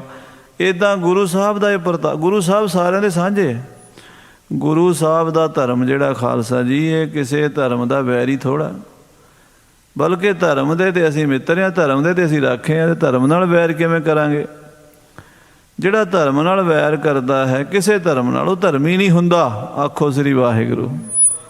ਜਿਹੜਾ ਧਰਮੀ ਹੈ ਉਹ ਕਿਸੇ ਨਾਲ ਵੈਰ ਨਹੀਂ ਕਰਦਾ। ਮਹਾਰਾਜ ਸੱਚੇ ਪਾਤਸ਼ਾਹ ਜਿੱਥੇ ਜਾਂਦੇ ਉੱਥੇ ਸੰਗਤਾਂ ਰਸਤਾਂ ਬਸਤਾਂ ਲੈ ਆਉਂਦੀਆਂ ਹਨ। ਖਾਨ ਪਾਨ ਕਰਨੇ ਸਾ ਬਿਤਾਈ। ਉੱਥੇ ਰਹੇ ਗੁਰੂ ਸਾਹਿਬ ਜੀ, ਸੰਗਤਾਂ ਨੇ ਬੜੀ ਸੇਵਾ ਕੀਤੀ, ਖਾਨ ਪਾਨ ਕਰਕੇ ਮਹਾਰਾਜ ਰਾਤ ਬਿਤਾਈ। ਸ਼ਰਮ ਨਿਰਵਾਰਿਓ ਬਸ ਤਿਸ ਥਾਈ। ਥਕਾਵਟ ਦੂਰ ਕੀਤੀ, ਘੋੜਿਆਂ ਨੂੰ ਵੀ ਆਰਾਮ ਕਰਾਇਆ, ਯੋਧਿਆਂ ਨੇ ਵੀ ਆਰਾਮ ਕੀਤਾ। ਸੌਚ ਇਸ਼ਨਾਨ ਪ੍ਰਾਤ ਕੋ ਕਰੇ। ਅੰਮ੍ਰਿਤ ਵੇਲੇ ਸਵਾ ਪੈ ਰਾਤ ਰਹਿੰਦੀ ਸੌਚ ਇਸ਼ਨਾਨ ਕੀਤਾ। ਤੂਰਨ ਜੀਨਤ ਰੰਗ ਪਰ ਧਰੇ। ਔਰ ਛੇਤੀ ਨਾਲ ਘੋੜਿਆਂ ਤੇ ਕਾਠੀਆਂ ਪਾ ਕੇ ਤੰਗ ਐਂਚ ਤਬ ਕੀਨ ਸਤਿਆਰੀ। ਔਰ ਸਾਧ ਸੰਗਤ ਜੀ ਘੋੜੇ ਕੱਸ ਕੇ ਫੇਰ ਤਿਆਰੀ ਕਰ ਲਈ। ਗੁਰੂ ਚਹੀ ਸੇਵਕਾ ਅਸਵਾਰੀ। ਮਹਾਰਾਜ ਪਾਲਕੀ ਤੇ ਸਵਾਰ ਹੋ ਗਏ। ਪਹਿਲਾਂ ਘੋੜੇ ਤੇ ਆਏ ਸੀਗੇ, ਇੱਥੋਂ ਸਤਿਗੁਰੂ ਜੀ ਪਾਲਕੀ 'ਚ ਬੈਠ ਕੇ ਚੱਲੇ ਐ। ਤਤ ਛਿਨ ਆਏ ਅਰੂੜਤ ਭਏ। ਪਾਲਕੀ ਆ ਗਈ, ਮਹਾਰਾਜ ਪਾਲਕੀ 'ਚ ਬੈਠ ਗਏ। ਕਹਾਰਾਂ ਨੇ ਪਾਲਕੀ ਚੁੱਕ ਲਈ। ਚੰਮੂ ਸਹਿਤ ਮਗ ਗਮਨਤ ਭਏ। ਫੌਜ ਸਮੇਤ ਕੀਰਤਪੁਰ ਸਾਹਿਬ ਦੇ ਰਾਹ ਤੁਰ ਪਏ। ਇਮ ਦਿਨ ਪ੍ਰਤ ਸ਼੍ਰੀ ਸਤਿਗੁਰ ਚਾਲੇ। ਇਸ ਤਰ੍ਹਾਂ ਰੋਜ਼ ਮਹਾਰਾਜ ਤੁਰਦੇ ਤੁਰਦੇ ਪੰਥ ਉਲੰਘ ਗਏ ਜਿਸ ਕਾਲੇ। ਜਦੋਂ ਸਾਰਾ ਪੈਂਡਾ ਲੰਘ ਗਏ, ਪੁਨ ਸਤਦਰਵ ਸਲਤਾ ਅਗਵਾਈ। ਅੱਗੇ ਸਤਲੁਜ ਦਰਿਆ ਆ ਗਿਆ। ਦੁਆਬੇ ਦੇਸ਼ ਵਿੱਚ ਬੜਾ ਪ੍ਰਚਾਰ ਕੀਤਾ। ਬਹੁਤੇ ਗੁਰਦੁਆਰੇ ਦੁਆਬੇ ਦੇਸ਼ ਵਿੱਚ 6ਵੇਂ ਪਾਤਸ਼ਾਹ ਜੀ ਔਰ 7ਵੇਂ ਪਾਤਸ਼ਾਹ ਜੀ ਦੇ ਹੀ ਮਿਲਦੇ ਹਨ। 7ਵੇਂ ਪਾਤਸ਼ਾਹ ਨੇ ਜਲੰਧਰ, ਹੁਸ਼ਿਆਰਪੁਰ ਤੇ ਨਵਾਂ ਸ਼ਹਿਰ, ਇਹ ਜਿਹੜਾ ਇਲਾਕਾ ਹੈ ਇਹਦੇ 'ਚ ਬਹੁਤ ਪ੍ਰਚਾਰ ਸਤਿਗੁਰੂ 7ਵੇਂ ਪਾਤਸ਼ਾਹ ਨੇ ਕੀਤਾ। 6ਵੇਂ ਪਾਤਸ਼ਾਹ ਮਹਾਰਾਜ ਗੁਰੂ ਹਰਗੋਬਿੰਦ ਸਾਹਿਬ ਵੀ ਆਏ ਹੈ, ਪਰ 7ਵੇਂ ਪਾਤਸ਼ਾਹ ਆਰਾਮ ਨਾਲ ਜਿੱਥੇ ਜਾਂਦੇ 1-2 ਰਾਤਾਂ ਰਹਿੰਦੇ ਸੀ। ਉਹ ਪਿੰਡ 'ਚ ਸਿੱਖੀ ਦਾ ਬੂਟਾ ਲਾ ਕੇ ਇਲਾਕੇ 'ਚ ਫਿਰ ਅੱਗੇ ਤੁਰ ਪੈਂਦੇ। ਅਗਲੇ 5-7 ਮੀਲ ਤੇ ਡੇਰਾ ਕਰ ਲੈਣਾ, ਫਿਰ ਸੰਗਤ ਨੇ ਉੱਥੇ ਆ ਜਾਣਾ, ਉੱਥੇ ਪ੍ਰਚਾਰ ਹੋਣਾ। ਦੇਖ ਦੇਖ ਕੇ ਸਿੱਖ ਬਣਦੇ ਸੀ ਲੋਕ। ਹਾਂਜੀ, ਗਨ ਜਲ ਜੰਤੁਨ ਕੇ ਜੁਤ ਆਈ। ਹਾਂ, ਬੇਅੰਤ ਸੰਗਤਾਂ ਆ ਗਈਆਂ। ਮਹਾਰਾਜ ਸੱਚੇ ਪਾਤਸ਼ਾਹ ਜਦੋਂ ਦਰਿਆ ਸਤਲੁਜ ਤੇ ਆਏ ਤੇ ਉਸ ਵੇਲੇ ਮਹਾਰਾਜ ਦਰਿਆ ਪਾਰ ਕਰਨ ਲੱਗੇ। ਥਿਰੇ ਉਤਰ ਕਰ ਤੀਰ ਕਿਰਪਾਲਾ। ਮਹਾਰਾਜ ਪਾਲਕੀ ਤੋਂ ਉਤਰ ਕੇ ਦਰਿਆ ਸਤਲੁਜ ਦੇ ਕੰਢੇ ਖੜ ਗਏ। ਕੇਵਟ ਕੋ ਹਕਾਰ ਤਤਕਾਲਾ। ਤੇ ਮਹਾਰਾਜ ਨੇ ਮਲਾਹ ਨੂੰ ਸੱਦਿਆ। ਸੁੰਦਰ ਨਈ ਨਾਉ ਅਨਵਾਈ। ਬੜੀ ਸੋਹਣੀ ਕਿਸ਼ਤੀ ਮੰਗਵਾਈ। ਪ੍ਰਭ ਅਰੂੜ ਜਲ ਪਰ ਚਲਵਾਈ। ਉੱਤੇ ਚੜ ਕੇ ਮਹਾਰਾਜ ਪਾਰ ਲੰਘੇ ਦਰਿਆ ਤੋਂ। ਪਰਲੇ ਪਾਰ ਉਤਰ ਥਿਰ ਹੋਏ। ਕੀਰਤਪੁਰ ਸਾਹਿਬ ਵਾਲੇ ਪਾਸੇ ਪੁਆਧ ਦੇ ਇਲਾਕੇ ਜਾ ਕੇ, ਦੁਆਬੇ ਤੋਂ ਨਾ ਪੁਆਧ ਸ਼ੁਰੂ ਹੋ ਜਾਂਦਾ। ਜਿਹੜਾ ਅਨੰਦਪੁਰ ਸਾਹਿਬ ਹੈ, ਰੋਪੜ ਹੈ, ਚਮਕੌਰ ਸਾਹਿਬ ਹੈ, ਫਤਿਹਗੜ੍ਹ ਸਾਹਿਬ ਹੈ, ਅੰਬਾਲਾ, ਚੰਡੀਗੜ੍ਹ, ਇਹ ਸਾਰਾ ਇਲਾਕਾ ਸਾਧ ਸੰਗਤ ਜੀ ਭੇਵੇ ਤੱਕ ਸਮਝ ਲਓ। ਇੱਧਰ ਜਗਾਦਰੀ ਤੋਂ ਉਰੇ ਇਹਨੂੰ ਪੁਆਧ ਬੋਲਦੇ ਆ। ਇਹਦੀ ਵੱਖਰੀ ਬੋਲੀ ਹੈ। ਕੀਰਤਪੁਰ ਸਾਹਿਬ ਪੁਆਧ ਦੇ ਵਿੱਚ ਹੈ। ਸੋ ਪੁਆਧ ਦੇ ਇਲਾਕੇ 'ਚ ਮਹਾਰਾਜ ਆ ਗਏ, ਦੁਆਬਾ ਦੇਸ਼ ਛੱਡ ਆਏ। ਪੁਨ ਚੜ ਚੰਮੂ ਆਏ ਸਭ ਕੋਏ। ਫਿਰ ਪਿੱਛੇ ਪਿੱਛੇ ਫੌਜ ਵੀ ਕਿਸ਼ਤੀਆਂ ਦੇ ਵਿੱਚ ਸਵਾਰ ਹੋ ਕੇ ਦੁਆਬੇ ਵਾਲੇ ਪਾਸਿਓਂ ਪੁਆਧ ਵਾਲੇ ਪਾਸੇ ਆ ਗਈ। ਗੁਰੂ ਅਰੂੜਤ ਚਲੇ ਅਗਾਰੀ। ਮਹਾਰਾਜ ਆਪਣੇ ਘੋੜੇ ਤੇ ਬਹਿ ਕੇ ਕੀਰਤਪੁਰ ਸਾਹਿਬ ਨੂੰ ਤੁਰ ਪਏ। ਸਪਟ ਸਗਲ ਗਮਨਤ ਪਛਾਰੀ। ਪਿੱਛੇ ਪਿੱਛੇ ਫੌਜ ਆਈ ਹੈ ਸਾਰੀ। ਕੀਰਤਪੁਰ ਸਦਗੀ ਸਭ ਭਵਨੂ। ਅੱਗੇ ਕੀਰਤਪੁਰ ਪਹਿਲਾਂ ਹੀ ਖਬਰ ਪਹੁੰਚ ਗਈ ਵੀ ਮਹਾਰਾਜ ਆ ਰਹੇ ਨੇ। ਕਿਰਪਾ ਨਿਦਾਨ ਪ੍ਰਭੂ ਆਗਵਨੂ। ਗੁਰੂ ਸਾਹਿਬ ਦਾ ਆਉਣਾ ਸੁਣ ਕੇ ਸਾਰੇ ਕੀਰਤਪੁਰ ਦੇ ਸੰਗਤਾਂ ਫੁੱਲਾਂ ਦੇ ਹਾਰ ਲੈ ਲੈ ਕੇ ਖਲੋ ਗਈਆਂ। ਗਲੀਆਂ ਸਾਫ਼ ਕਰਤੀਆਂ, ਦਰਵਾਜ਼ਿਆਂ ਦੇ ਫੁੱਲ ਬੰਨ੍ਹ ਦਿੱਤੇ। ਕੋਠਿਆਂ 'ਤੇ ਬੀਬੀਆਂ ਚੜ੍ਹ ਗਈਆਂ, ਫੁੱਲਾਂ ਦੀ ਵਰਖਾ ਕਰਦੀਆਂ। ਆਓ ਜੀ ਤੂੰ ਆਓ ਹਮਾਰੇ। ਮਹਾਰਾਜ ਸੱਚੇ ਪਾਤਸ਼ਾਹ ਦਾ ਸਵਾਗਤ ਕਰ ਰਹੀ ਸ਼ਬਦ ਪੜ੍ਹ ਕੇ ਫਿਰ ਬਹੁਤ ਸੰਗਤਾਂ ਅੱਗੇ ਦੂਰ ਤੱਕ ਲੈਣ ਆਈਆਂ। ਗੁਰੂ ਸਾਹਿਬ ਕੀਰਤਪੁਰ ਸਾਹਿਬ ਪਹੁੰਚੇ, ਆਪਣੇ ਨਗਰ ਚਰਨ ਪਾਏ। ਅੱਗੇ ਕਥਾ ਸਰਵਣ ਕਰਾਂਗੇ। ਸਮੇਂ ਦੇ ਲਿਹਾਜ਼ ਨਾਲ ਸਮਾਪਤੀ ਹੈ। ਹੇ ਗੋਬਿੰਦ, ਹੇ ਗੋਪਾਲ।